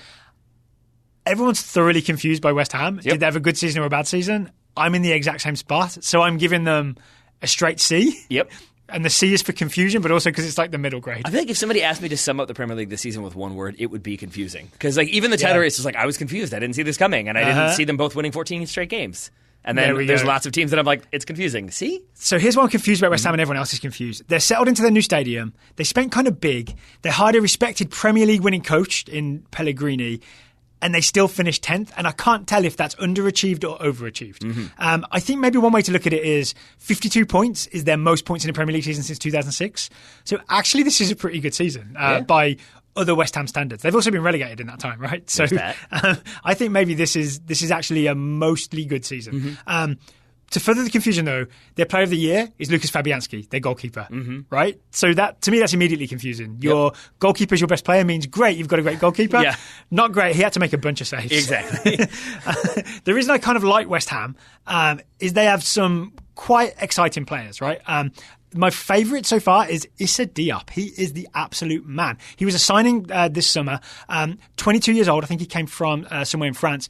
He had a bit of a shaky start. He had one really high-profile mistake where he kicked it up in the air and then it ended up West Ham conceding. If you watch his most recent games, he looks like the new Virgil van Dijk. He is stepping out of defence, winning balls, and then dribbling forward. He is covering ground really quick, making up for someone else's mistake, getting over there quickly, but then doing that thing where you're just in the way and you've got all your angles right. Issa Diop is a player that I don't think is talked about much at all. I think by next January, you'll have top 4, 5, 6 teams trying to sign Issa Diop from West Ham. I've definitely gone along on Diop. Minute and a half. Yeah, I absolutely apologise. I got obsessed with Issa Diop, but you should too. Other weirdness with West Ham is wait, no, you've got a minute and a half now. Okay, keep going? Okay, that's it. Essentially, confusing season. Some really exciting players like Diop, sort of Arnautovic, Felipe Anderson, but still they only finished 10th, and I don't know if it's good or bad. All right. So, with not knowing if it was good or bad, do you have ideas for what they should do to either strengthen or not strengthen? I think a lot depends on the Marko Arnautovic thing, right? So do you know what happened in the middle of the season? He got an offer from China and then got a bit surly about it not being accepted, and then still kept scoring goals, but caused a lot of trouble. Not as many as you would have expected. Is that right? Yeah. I think only 10 goals maybe this season. It wouldn't be the worst thing if they just let Arnautovic leave, because even though he's super talented, he maybe is just a bit of trouble within the team, right? One thing I would say in terms of transfers is take fewer weird gambles as well. Do you know some of the other stuff they did this year? No. They gave Jack Wilshere a $100,000 a week contract. Samir Nasri, right? Yep. So Jack Wilshere $100,000 a week. Really, Jack Wilshere's injury history should maybe be incentive based, right? They signed Samir Nasri after his ban. I forgot why he was banned, but he was banned from soccer for a while. Doping, I think. But it was sort of uncertain as to whether or not he actually. But maybe he didn't. Yeah. All right. So they signed him in January. He made 3 appearances. Yep. That was a gamble. That always felt like it was going to be the case. Yeah. But All that said, I would say they do need a bit of extra creativity because the story of West Ham's season under Pellegrini is very defensive 4-1-4-1 with Declan Rice at the base, which is kind of what turned their season around. Then they attack in a 4-3-3, but they don't get many midfielders forward, so a lot's on like Felipe Anderson and those guys. So maybe one more creative midfielder. I think maybe Sami Nasri was supposed to be that guy, and it didn't quite work out. Right. So which Ajax player are you saying they should Donny sign? van de Beek again? There you go. Maybe. I didn't even have that written down, but I think that might be the answer. Right. Another possibility, if Arnautovic leaves, this goes against what I just said, maybe Mario Balotelli. Why are you stealing my ideas? Do you think Mario Balotelli to West Ham? Not for West Ham. I'll tell you. Oh, okay. Not for West Ham, no. I think if Arnautovic leaves, and Available West Ham, for free, by the way. West Ham need a high-profile striker that's sort of proven. Mario Balotelli on a free to West Ham, where you say to him, "I guarantee you'll start every week." I think that's a good situation for Mario Balotelli. That makes sense. I could see that working. You tell him, you are the goal scorer. Arnautovic is gone. We need you. Play centre forward, Mario. I don't even think that's a gamble if it's for just 1 or 2 years. All right. So maybe Mario Balotelli. I had that they should keep hold of Declan Rice, if at all possible. Yeah. If it's not, You should try. He's real strong. Then they'll need to sign a replacement. He's not a like for like replacement, but I did also note that again I looked at a lot of the free transfers just to see. And Hector Herrera is available on a free. Mexican international, 29 years old. His contract is expiring, so you could get him. And it does feel like he kind of fits the West Ham model a little bit. Did you know he was linked with Wolves? Ooh, there was a story about that, but it seems like he's going to Atletico Madrid. Playing in Portugal, so there you go. There we go. Yeah, but I would love Hector Herrera to sign for Wolves. He's another one of my favourites. Right? Or West Ham. That would be like the Mexican Weston McKennie. See, now we've moved back to Wolves. How have you done this? But yeah, I think if you lose Declan Rice, Hector Herrera could sit in there and be that defensive midfielder. No, not in the same way. Yeah, but Hector Herrera's more box to box. I mean, I think he could do whatever he wants. Hector Herrera's that good. I mean, I can't disagree with that. All right. Can you disagree that we have another sponsor to discuss? I don't want to disagree. I like getting that sponsorship money. All right. Well, I agree. And I would also say that today's show is sponsored by Wix. Wix is going to help us launch our super secret website when we launch our super secret website, probably when you get back from England. Darryl going on a trip for about a week. Does that mean I'm going to have to work on it while I'm away? It does not. After you get back, I'm saying. Okay, I can do though. I'll be happy to work on it. Yes. Yeah. A super secret website for our super secret spin-off show, which would have been launched by now if not for all the health stuff at the start of the year. I mean, and ongoing. But we're still determined to launch our super secret Total Soccer Show spin-off show. We hope people are excited. We think it's going to be excellent. We think it will, and we think the website that goes with it will also be excellent. It needs to be. And it especially will be because it's going to be built using Wix. Yes. There's a professional solution for everything we're going to need. So we'll get different features that are going to help us build the site easily. And obviously, we're going to have lots of strong tech support to help us when we run into problems, not if we run into problems. And Wix also just launched Wix Turbo, which means all sites made with Wix now load faster than ever. So when we launch our new site, you won't have to wait for it to load because of Wix Turbo, which is a new feature. And I also very much appreciate, because I know, Darryl, you're all about freedom. You don't want anyone telling you what to do. I don't. You want that creative... I'll basically accept it from you and my wife, and that's it. Even then. And so Wix gives you total creative freedom, making each website personal, unique, and an original masterpiece, which I think is what you want it to be called at the end. You want somebody to email and say, hey, that website you built, Darryl, it's a masterpiece. That'd be a strong review. It would. If you would like to build your own website using Wix, you can get started today for free at wix.com/TSS1. That's wix.com/ the letters TSS, the number 1. Mm-hmm. The number 1 indeed. Once again, that's wix.com/TSS1, the number 1, not ONE, and apply code TSS1 at checkout to get 10% off when upgrading to premium. Thank you to Wix for sponsoring today's show. The link to wix.com/TSS1, it rhymes, that's good, will be in the show notes. All right. We're halfway there. Are we? 10 teams done. 10 teams to go. Up next, number 11, Watford. I gave them a B, and I really enjoyed this line from NBC Sports season recap. Quote, Watford made finishing 11th appear disappointing, proof that they were strong for most of the long season, end quote. I really thought of them as the Wolves challenger for 7th place. Yeah, so that makes sense. But most of the season was the appropriate phrasing. They only managed 4 points from their final 6 games.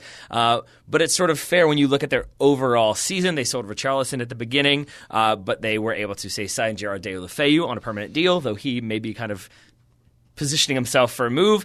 They brought in 36-year-old goalkeeper Ben Foster from the relegated Watford. He started season, right? every single game for them. So, I mean, I think to find value where they from did... the relegated Watford? Where did they sign from? Excuse me, West Brom. Okay. Yes. Started all 38 games, made the 3rd most saves in the league. Again, not necessarily the best thing, but I think if you look at it overall, it was basically Watford even kind of riding the ups and downs, sticking with the same manager, I kind of put them in the same category as West Ham of maybe didn't have as good of a season as they wanted to, but for a team that's seen a lot of change, Marco Silva coming to mind, the fact that they have the same manager and seem to be building towards something, I think puts them in a stronger position. So I'm saying B. My memory of Watford, especially when they played Wolves, is that midfield, Capoue and Doucouré, were just unstoppable. Yes. Like, they stomped on the Wolves midfield. Yep. That may even have been the thing that made Nuno say, we need some extra strength in there, because Moutinho and Neves got basically run over by Doucouré and Capoue.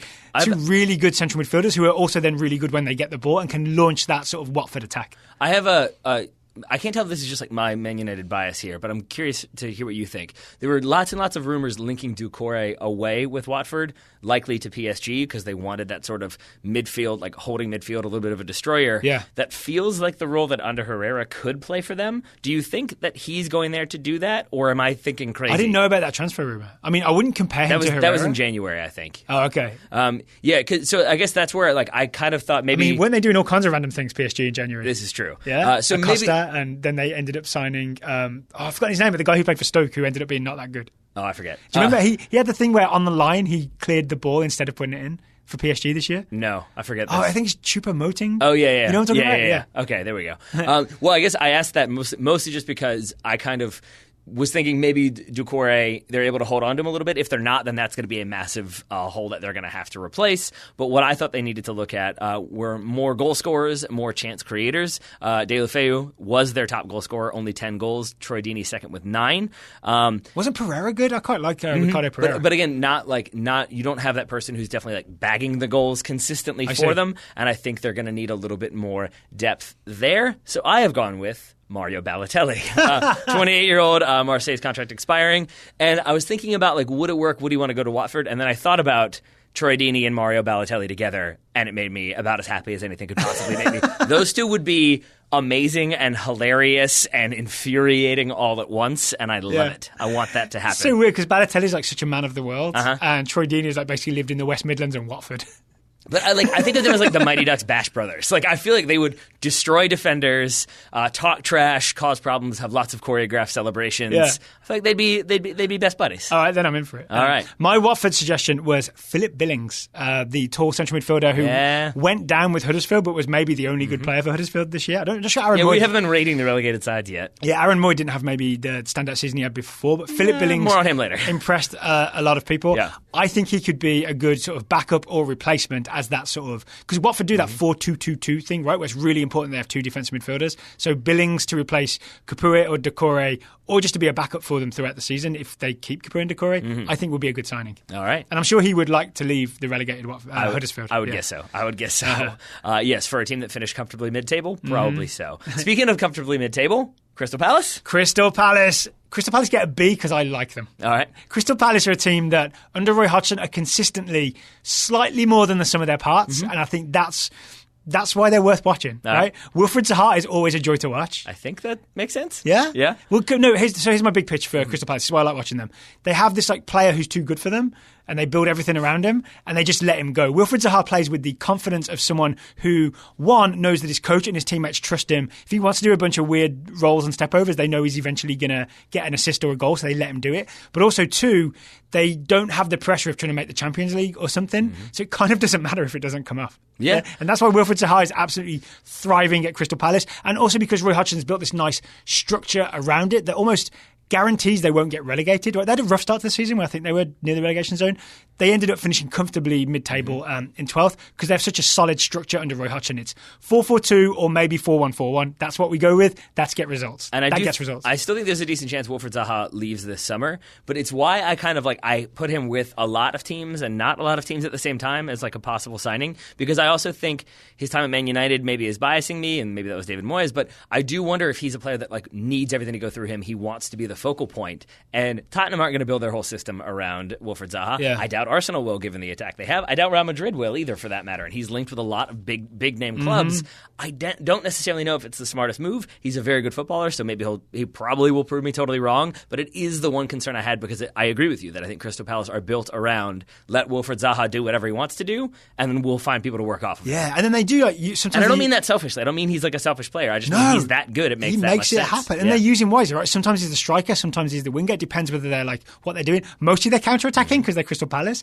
And again, it absolutely works. One thing I know is Wilfried Zaha signed a new contract at the start of the season. He's officially there through 2023. Yep. That may be just so they can sell him for a lot of money, so he's not running out of contract. It's the annoying thing about signing a new contract. Or it may be because he's all in and he's fully committed. Yeah. Right. Other things, we've already mentioned Aaron Wan-Bissaka, right? He has sort of had a really great season for Crystal Palace and everyone's excited about him. James McArthur is one of those guys that I think embodies what Crystal Palace have done in the last couple of years. Just hard-working, central midfielder, does his job, things get done. All right. So is that your grade for them then? Yeah, B. Okay. B, so, which I think is quite high for a team that finished 12th. But it's because they're just performing sort of maybe a little more than the sum of their parts. They should be a team that's flirting with relegation all the time. Instead, they're comfortably mid-table. All right. Yeah. I maybe we're just very kind graders. I think I might be, yeah. All right. So what about where they could strengthen players they need to sign? Make the Batshuayi loan signing permanent. You think? Yes. He's on loan from Chelsea. I saw multiple things say, like multiple transfer preview things say, like he has not worked out. He should go back to Chelsea. They should look elsewhere. So you disagree? Really? Yeah. Okay. In my research, I thought he scored enough goals to make it viable. Yeah. Okay. And the other alternative is Benteke, who did. So what? So is it just that you think he fits in with the system? Like, did you enjoy what you saw from him there? Yeah. I mean, every time I've seen him, I've thought, Batshuayi. I feel like I've made you paranoid now. No. Yeah. No. I'm literally looking up how many goals he scored right. for Palace this year because I thought he had a good season. All right. So live fact check: 11 goals, 5 games. Oh, yeah. Sorry. Yeah. 11 games, 5 goals. I know what you meant. Not as good as the first thing I said, but still pretty good. All right. So there you go. So maybe that was just lazy speculation. So I like that idea then. So you keep Michy Batshuayi. Yeah. And then what else should they do? Or is That's it. For it. you? Yeah, all get right. Michy Batshuayi. And that's all you need? Yeah. All right. Then I'm going to say... Don't sell Wilfried Zaha. Here's their contingency plan. If they do sell Wilfried Zaha, I think they should go after Ollie McBurney. The 22-year-old Scottish striker left winger scored 22 goals in the championship this season.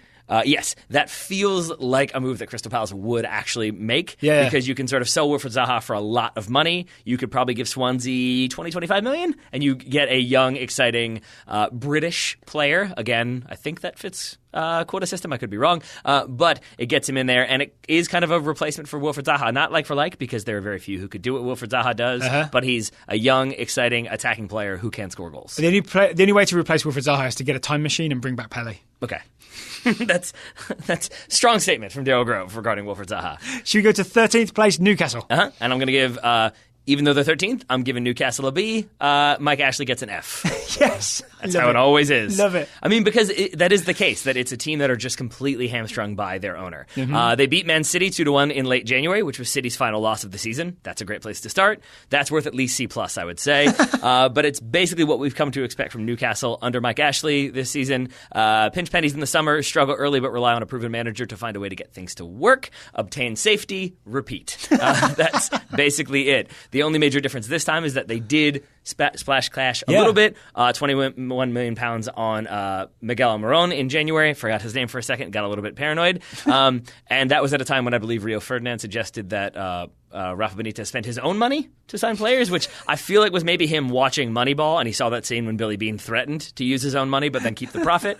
But I do also feel like Newcastle watched Moneyball, probably because Mike Ashley won't let them spend any money. Rafa Benitez. Yes, I do think that. That's exactly what I think it was. Rafa Billy Benitez. They loaned Salomon Rondon. He scored 13 goals. That's a good bit of business. They activated Fabian Schär's relegation buyout at $3 million. He looked good. He looked good. He started 24 games, added 4 goals, including one of the best goals for Newcastle in the season. So I think they're still super cheap, still don't want to spend that much money. I give them a B. It becomes a D if they do not get Rafa Benitez a contract extension. He is out. Is he? He is out in like 3 weeks. His contract is done with Newcastle. So they need to figure that one out real fast because that very much changes things if they don't have Rafa Benitez there. If they didn't have Rafa Benitez this season, I think this team gets relegated. I think he is that good of a manager for Newcastle. I think that's fair. I think that's true. All right. Have you got a suggested signing? Yeah, I think first of all, sign Salomon Rondon to a permanent deal. I think then they should look at their midfield. Isaac Hayden apparently has requested to leave. He wants to move to a city closer to his relatives. He's really good.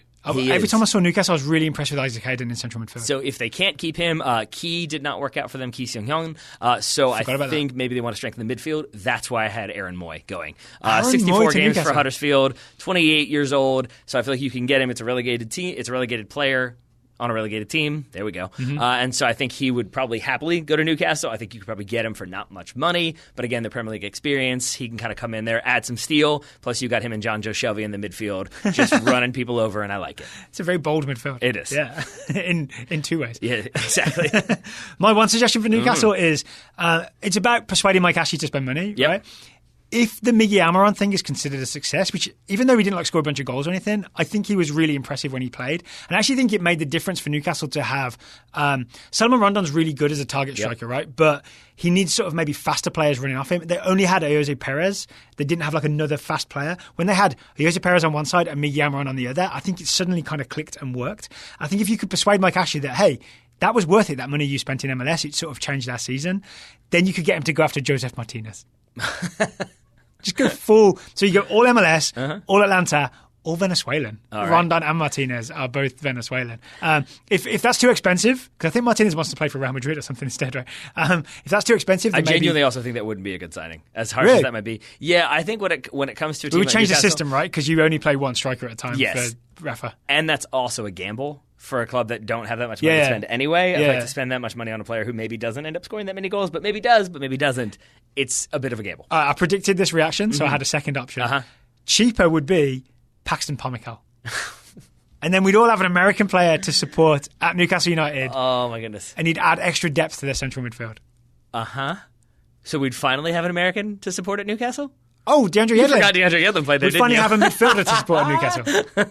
I was like, what? Is he making a joke here? I was waiting for that one. So I really didn't mean that. We'd have more Americans to support at Newcastle. Right. I fully support DeAndre Yedlin at Newcastle. All right.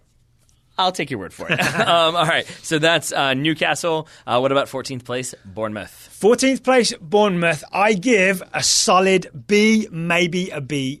Wow. We are given very kind grades. I feel like that's about to stop pretty soon. That's fine. Okay, so 2 places lower than last season, but with 1 more point. Okay. So it's kind of roughly the same as last season for Bournemouth. And there's a lot of talk about how they sort of spent money this year but haven't stepped up a level and so on and so on. They spent, 19 million on Dominic Solanke and it absolutely didn't work out.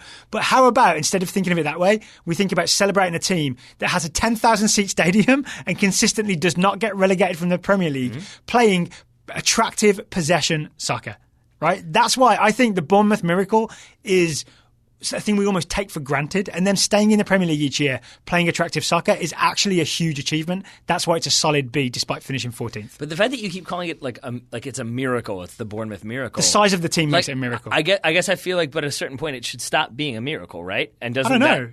I mean, I guess that's what I'm saying. Like on the 4,500th loaf of bread, did everybody say, oh, this isn't a miracle anymore, we're just expecting bread? My point, though, is that like if they're doing the same thing again and again, is that still a miracle at that point, or is it sort of the expectation then? I guess that's where I'm kind of confused by Bournemouth, because I agree with everything you said, that it's kind of amazing that I'd say the same thing as Burnley, who we're going to talk about in a second, but it's still like at a certain point, though, your expectation becomes the reality, and then you have to exist in that new reality. At a certain point, that means Bournemouth are underperforming. But I think if they tried to change something, they would maybe drop out of the Premier League pretty fast, right? So I'm saying it's for a small team to play attractive soccer and not be threatened by relegation, I'm calling a miracle. I think they are going to loaves and fishes. I think they are going to have to change things, because I think that they're kind of moving into Southampton territory of a team where other clubs are going to look at them and think, hey, that guy was really good. That guy was really good. Ryan Fraser had the most assists, or the second most assists? Second most. So he had 14 assists, which is only one fewer than Eden Hazard. Again, if you haven't seen Ryan Fraser, tiny Scottish winger, plays on the left wing. That's why he's moving to Chelsea. But I do think you've got him. Callum Wilson scored goals, is linked with clubs. David Brooks. David Brooks was a brilliant signing. Got him from the Championship for 10 million, and he was one of the most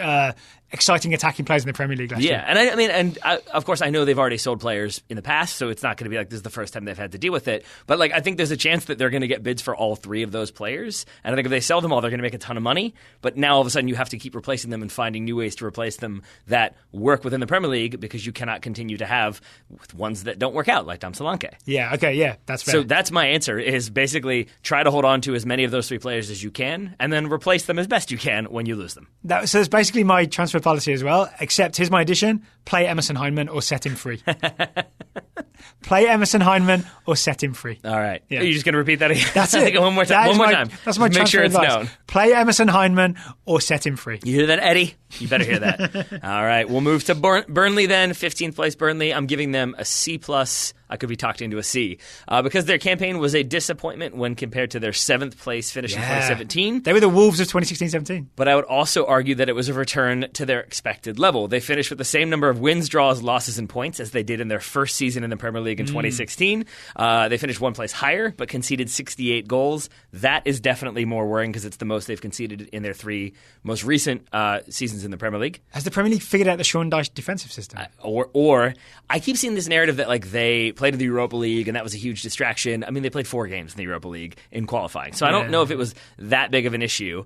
But I would say that the thing that stands out to me is that halfway through the season, 19 games in, they had 12 points and a negative 24 goal difference. That is not where they ended up, obviously. They ended up with 48 points. So that they were able to turn it around, get those 28 points for the second half of the season is incredibly impressive. And the fact that they basically finished on the exact number of points it's accepted you need to avoid relegation, 40, again, I feel like that's a return to their expected level. It's just the sort of uneven finish that would maybe have me a little bit concerned because they were so bad and then so good that if they'd maybe been somewhat mediocre, they're probably way higher up the table in that first half of the season. I kind of think of Burnley as unattractive Bournemouth. Yeah, I think that's about it, yeah. They're doing it a different way, and it's not as fun to watch, but it's weirdly equally impressive. The way Sean Dyche has them sort of making goals really difficult to score by positioning defenders in a way that makes it difficult to shoot. Like, you know, that's the very basic version of it, right? Yeah, and then not spending a huge amount of money because they're trying to invest it in other facilities so that they can kind of make a greater, like, long-lasting footprint and then build from there as opposed to just splashing on transfers. I think, again, very smart business by Burnley. So still impressive, but maybe still could have done better.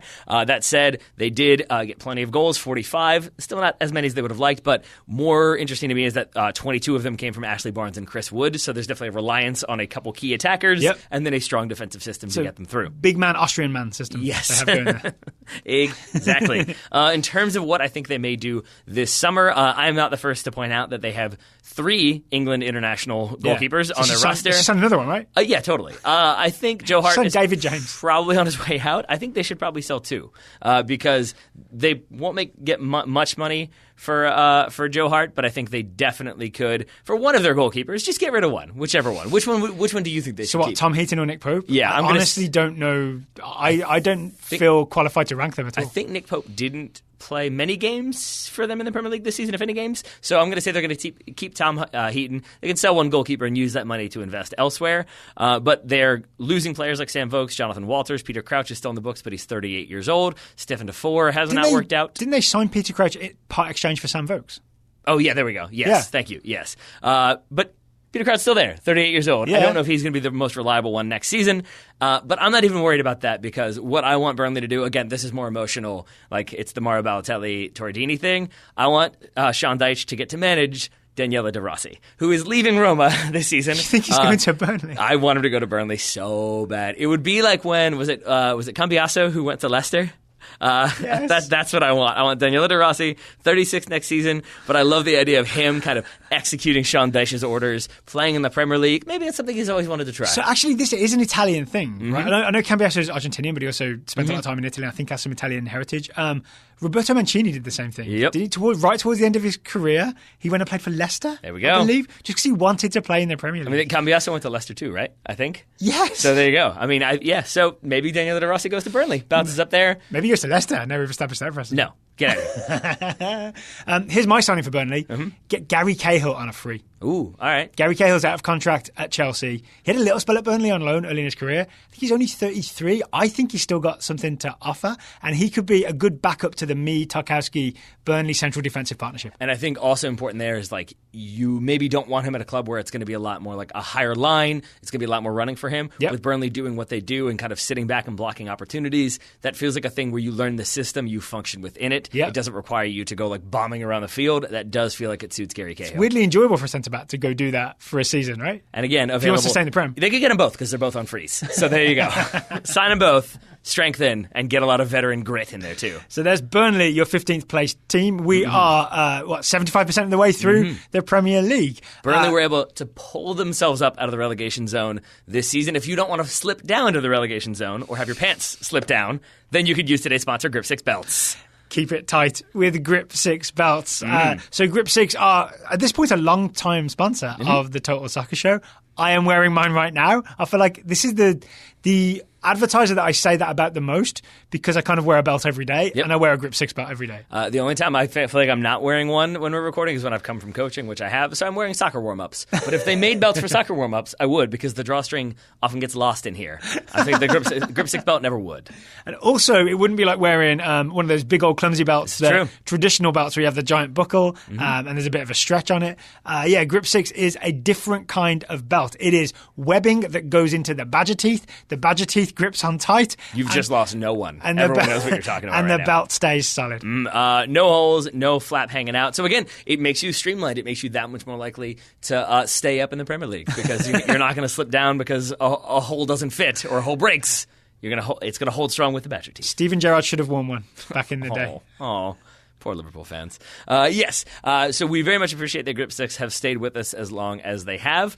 Grip 6, an American belt, local company out of Draper, Utah. Yep. Everything is made there. Everything is guaranteed to last forever. Forever. Conceived, designed, and manufactured in the United States and guaranteed, as Taylor said. Anytime, any condition, any reason, you can send it back, get a replacement part, or you could just get a full refund plus return shipping. So there we go. They've got you covered no matter which way you want to go. But I think once you get one, you won't be wanting to do that. I would agree with that. Especially if you get one at a discount, and you can do that at the URL grip6.com/TSS.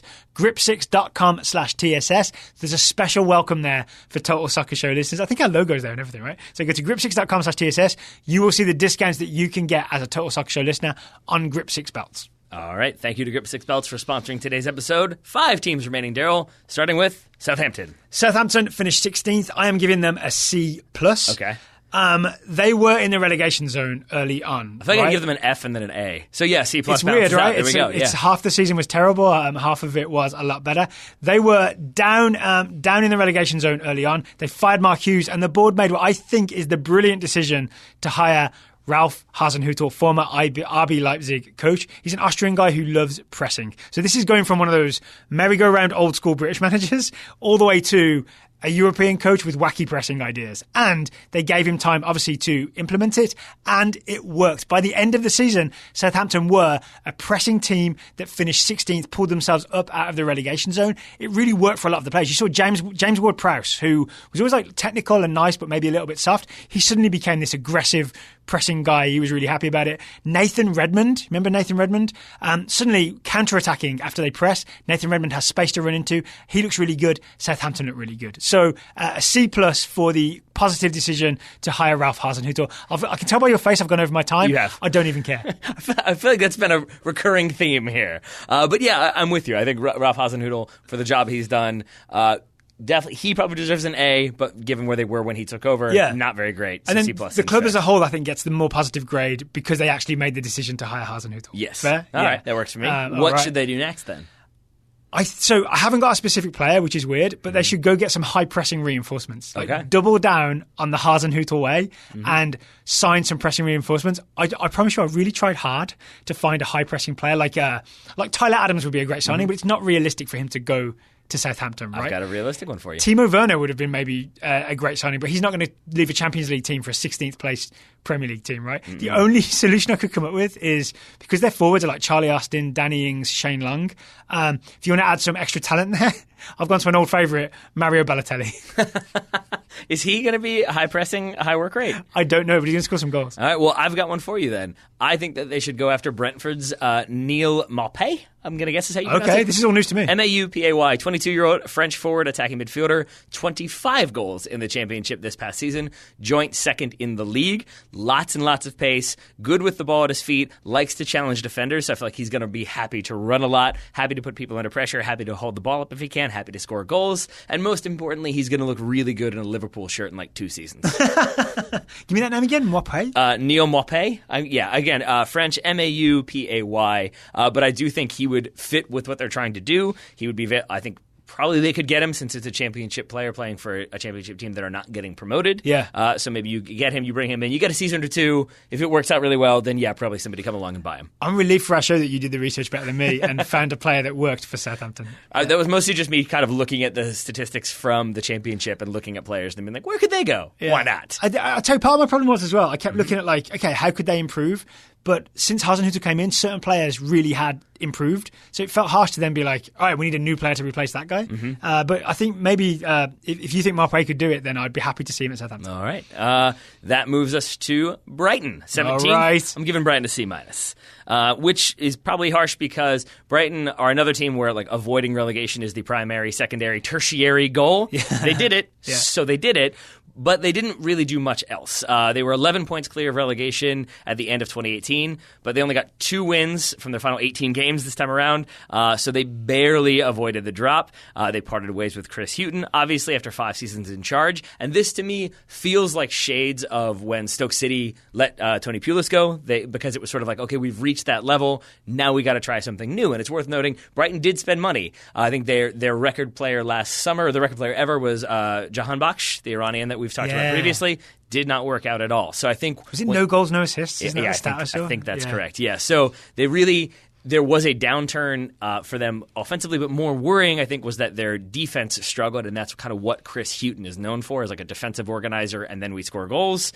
That didn't quite work out this year, so it felt like maybe they'd kind of stagnated a little bit. So while it's harsh, I think Chris Hughton was thanked by the fans for what he did, but it also makes sense to me why they got rid. In terms of what their transfers should be, I think they got to look at their attack, because Glenn Murray remained the team's leading scorer, and they're like far and away their leading scorer. But he is older, and by the end of the season 36, was right? really struggling. I think he needed some spells. He needs somebody to come in, maybe start in place of him, give him a chance to sub in, or maybe just someone to partner him at times. Yeah. And he nearly won the Premier League for Liverpool.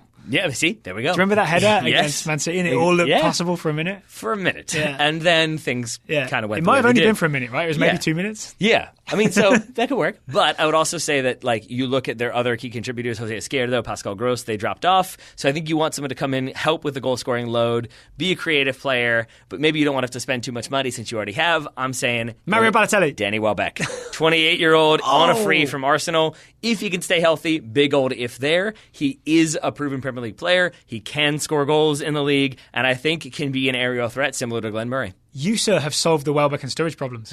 I've tried. Right? I've tried. You found homes for both of them. Initially, I said sign them both so that one is injured, you have the other. But then I moved Daniel Sturridge somewhere else. I forget where I put him. I put him at Leicester, so there you go.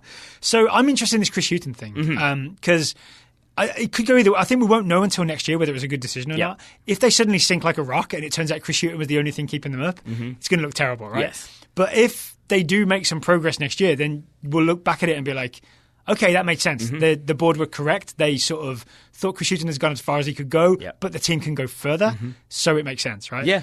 With that in mind, I think their new coach should be actually the guy that they're rumoured that they're linked with, Graham Potter. Yep. You know about this guy? So he managed Swansea. in Sweden. I've forgotten the name of the team, but he took them up a couple of divisions. It was like this weird sort of Swedish miracle. Yeah, and then Swansea, he turned their season around, had them playing some good football. They had that nearly win against Manchester City, if you remember. So yeah, he seems like the up-and-coming, smart, young coach that maybe Brighton, it's worth taking a gamble on. Yeah. And I agree. And he's not Tony Pulis, and he's not Mark Hughes, and he's not David Moyes, he's not Sam Allardyce. Graham Potter. Exactly, which can be risky, but it also kind of feels like what you have to do. It's what Southampton did when they went with Pochettino in the first place. Yeah. Wasn't it a popular appointment at the time? And that's another one where I feel like that's what Brighton are looking at, as we could maybe find somebody exciting. I think that's why Potter's linked. Yeah. But it is the case that, I mean, he's magic. They conceded more goals, kept fewer clean sheets, picked up fewer points. It feels like all around they needed improvement. So I think if they can get a manager that will bring some of that improvement, if not guarantee it, then I think it's a smart decision. So your thesis is improvement is good? Yes. And if not, then Chris Hughton should have kept his job.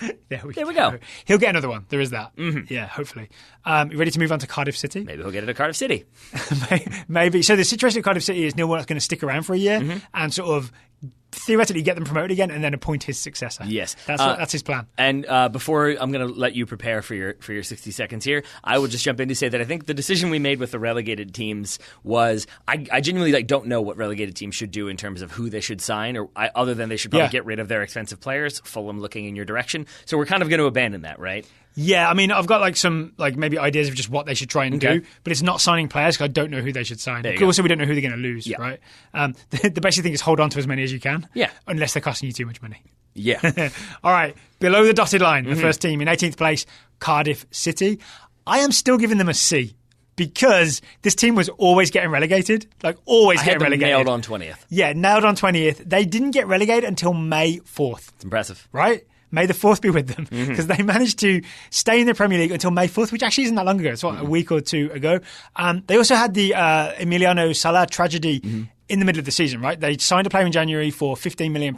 Salah, on his way to Wales, I believe, there was his private airplane crashed. He and the pilot died. That is a tragedy in the middle of the season. It's why I said Leicester had one of the worst tragedies of the season. Right, that's the other obvious one. Yeah. So Salah and the pilot David Ibbotson both lost their lives in that crash.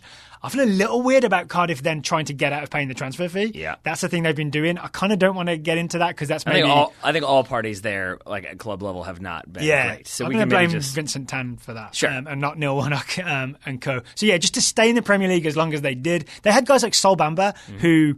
Everyone thought of as he's this 33, 34-year-old championship centre-back. He's going to get murdered in the Premier League. He didn't. He did really well. They were actually worse after he got injured. So Cardiff mostly did well given the circumstances. And I think the thing that I said in the preview that I will always go back to, I think your C is fair because it's worth noting Huddersfield spent very, very, very little money. Cardiff spent half of what Huddersfield. That was their operations budget. So to not have such little money but still be able to be near contention for staying alive, that's very impressive. And I think a good corollary to this is, Adam Whittaker-Snavely's Premier League panic rankings that he writes for The Athletic.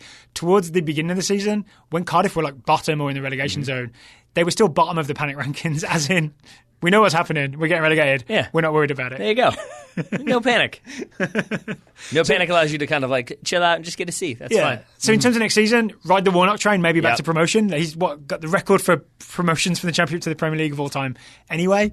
But also find yourself a new coach in the meantime. All right. Warnock's 70 and he wants to get going. That's fine. Yeah, literally he wants to leave. Definitely wants to leave. See what I'm getting at there? Politics. No. Come on. Oh, does he? Is he a Brexiter? Yeah, of course he is. Yeah, it's great. He came out in support. Moving on to a team who are also exiting the Premier League, Fulham, F-. Fulham splashed £100 million on 12 players this summer window, appeared to be operating under the idea that if they played the same wide-open attacking soccer that they did in the Championship, but got more expensive players to do it, they would be just fine. I genuinely feel like that was kind of what they were going for. Is but if we get a bunch of expensive players, it'll keep working because that's how it works. Because the teams in the Premier League are the same standards as the teams in the Championship, right? Yeah, exactly. Instead, £27 million midfielder Jean-Michel Seri, £30 million midfielder Zambo Anguissa, £18 million forward Alexander Mitrovic, and £15 million defender Alfie Mawson were all relegated by April 3rd. Did not quite work out for them. Their owners decided to stick with Championship winning manager Slavisa Jokanovic until October, when they went for the age wisdom of Claudio Ranieri, until February, when they essentially said, we're getting relegated. Hopefully Scott Parker will stick around. We'll see how that goes. They managed only 26 points, conceded more goals than any other Premier League team, and now have a lot to figure out as they prepare for the Championship. It's like they had this whole identity. Yep. And then someone just smashed it to pieces.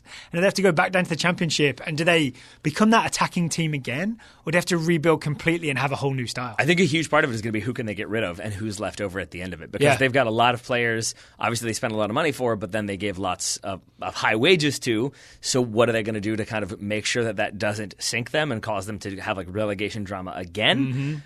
I think you kind of then figure out who you've got, who you can get rid of, and then you look at what you can do with what you've got. I've got for my sort of what they should do next is get as much money as you can for the players that you're selling. Get as much money as you can for Sessegnon, get as much money as you can for Mitrovic, recoup your losses maybe on some of those midfielders. It's telling to me, though, I don't disagree, but what's telling to me is that only Mitrovic from that list of people you just listed did we include on this list. And I think a big part of that is because we kind of know what Mitrovic is capable of because of his multiple seasons with Fulham, the first one on loan from Newcastle. But with a lot of the other players, I kind of don't know what to expect from them. Like Jean-Michel Seri was this highly rated prospect, came in, scored 2 goals early, seemed like it was going to work. Then suddenly he wasn't starting for them. Under Scott Parker, he didn't start for them. And I feel like I don't know what to make of him, so I don't know if a lot of other Premier League clubs will. I feel like he probably ends up somewhere in France. Maybe back to France. Maybe he dominates the Championship Championship. Maybe he wants to take that like Ruben Neves style gamble. Yeah. But yeah, otherwise he could end up back in France.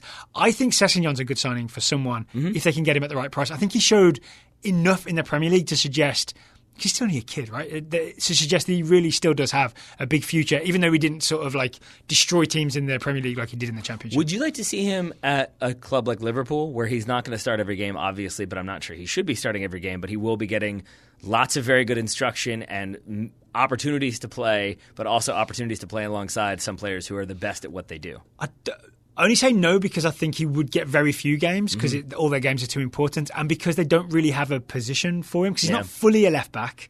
If he did, he could be an Andy Robertson style left back. I actually could see that, and I've talked myself into it. But he's not a player who plays as part of that front three because he's more of a wide left player than a sort of, how Sadio Mane is like on the left but drifts around. You know what I'm saying? So maybe that doesn't quite fit at Liverpool. All right, so Tottenham, being as smart as they are, they sell Danny Rose to Manchester United for like £70 million because that's how Ed Woodward operates. And then Tottenham signed Sessegnon to play left side somewhere. If they have another experienced left back to play instead of Sessegnon, Ben Davies, maybe that could work. And then he could also actually play left wing for Tottenham. There we go. Solved. Yeah.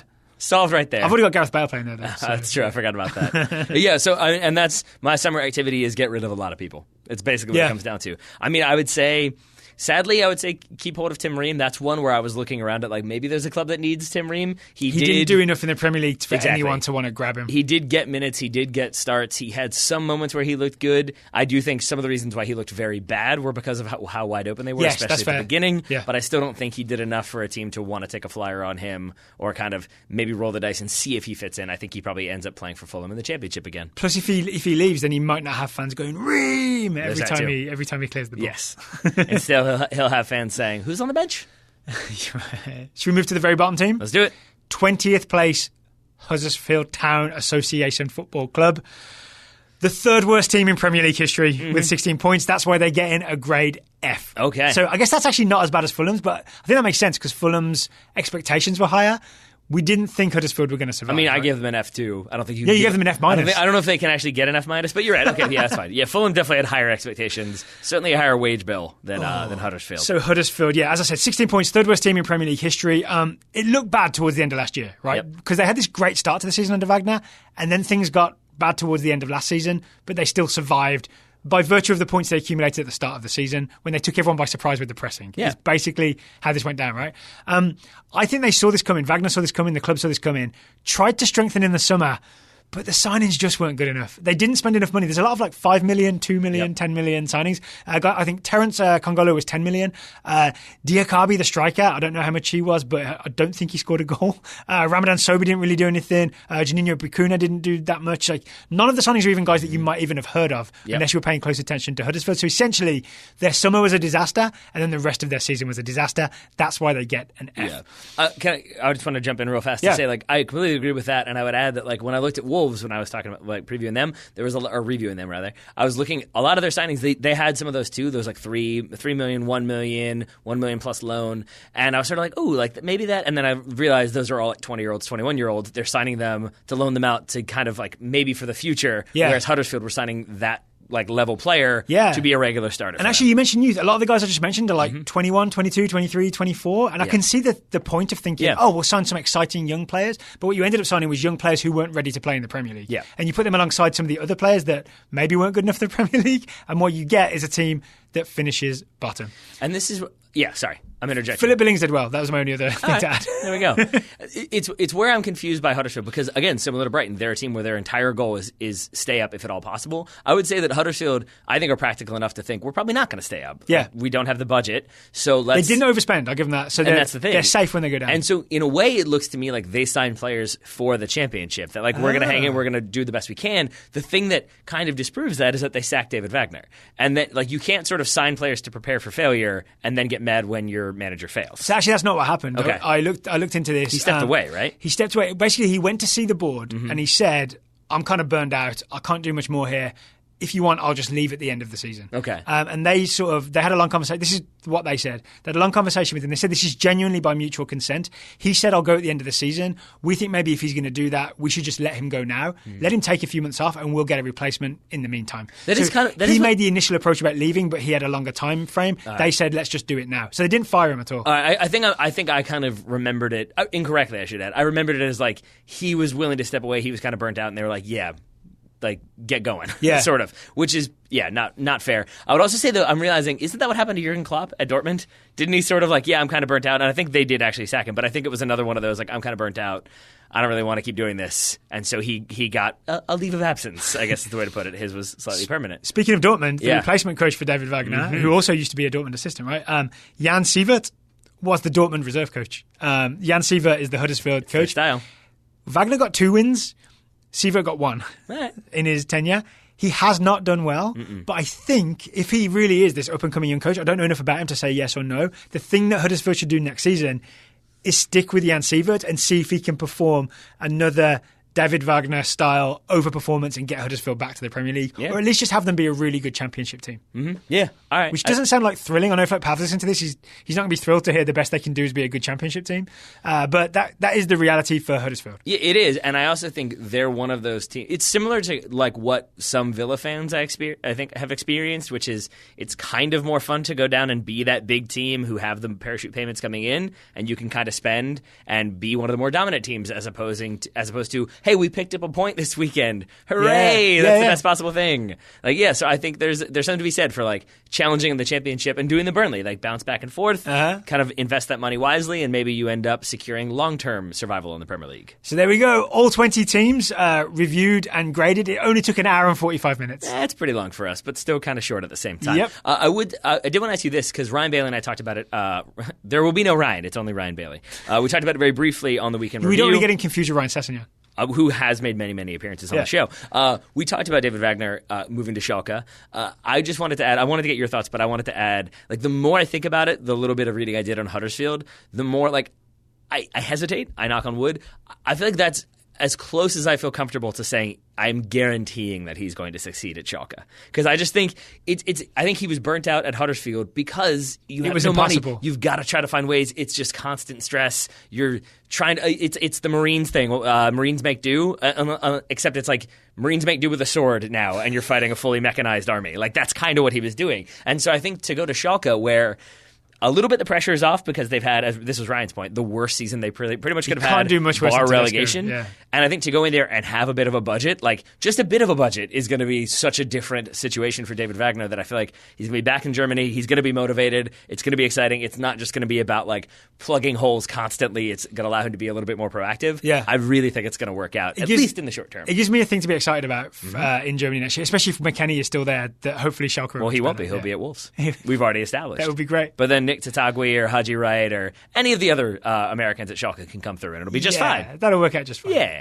Okay. Anything else about Tyler before we wrap up? I think I started that by asking what your thoughts were on David Wagner and didn't actually end up getting to ask you what your thoughts were. I essentially agree with your thoughts. Okay. Yeah. Perfect. There we go. That's all I wanted to hear. That's all I ever want to hear. I do think it's weird that he was so involved at Dortmund and now he's the Schalke coach. Yeah. Well, I guess he played at Schalke, which I didn't know that. I didn't realize that until I saw that when the hiring became official. Okay, so maybe he crosses the divide. Yeah. Sure.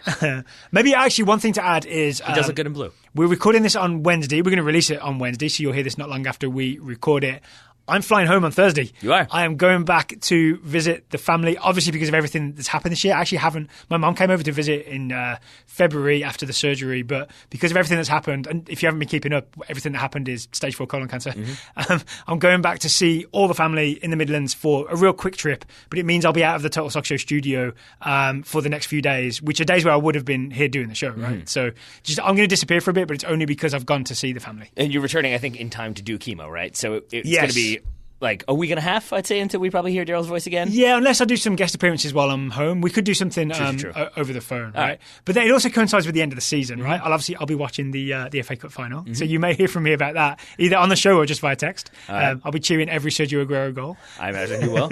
And then we've got big plans after I come back, right? Because it's like the end of the domestic season, and then we start heading into Women's World Cup, Gold Cup, Copa America. Africa Cup of Nations. There's all kinds of stuff happening. There's the Champions League final on June 1st. So maybe a little lull for me, but then there's a lot of stuff to talk about when I get back. I think we've scheduled like the day after you get back, or the day after like you're like ready to go again. Yeah. We're doing our Women's World Cup group previews. We're going to go group by group. We're going to talk about every team at the Women's World Cup to start off our coverage of the summer. And I'm glad you mentioned that because people have been asking, are you going to preview the Women's World Cup like you did with the men's, where you did a show for every group? We are going to be doing that. So keep your ears peeled for that. Keep your ears peeled for that. One other thing I wanted to note before we go, for people who maybe missed a show or don't listen to every single show, so first of all, shame on you. Why is it that you're able to travel? Why is it that I'm able to travel? Because it's not the only reason I'm able to travel, but it's a big reason. I feel like it's worth reiterating and celebrating at all times. Yeah, because we had scans a couple of weeks ago and found that the tumours are shrinking. In your face tumours. In your face tumours. I assume they have faces in them. So yeah, obviously that's good news. It doesn't guarantee anything long term, but it's very good news in the short term, and it means I'm healthy enough to go back and see the family. Indeed. So I'm excited for your trip home. Hopefully fans of Cardiff and Huddersfield aren't going to come find you and be annoyed with your grades. Cardiff fans won't, certainly. I think they wouldn't have much to quibble with, right? Especially Fulham and Huddersfield fans. Yeah, probably not.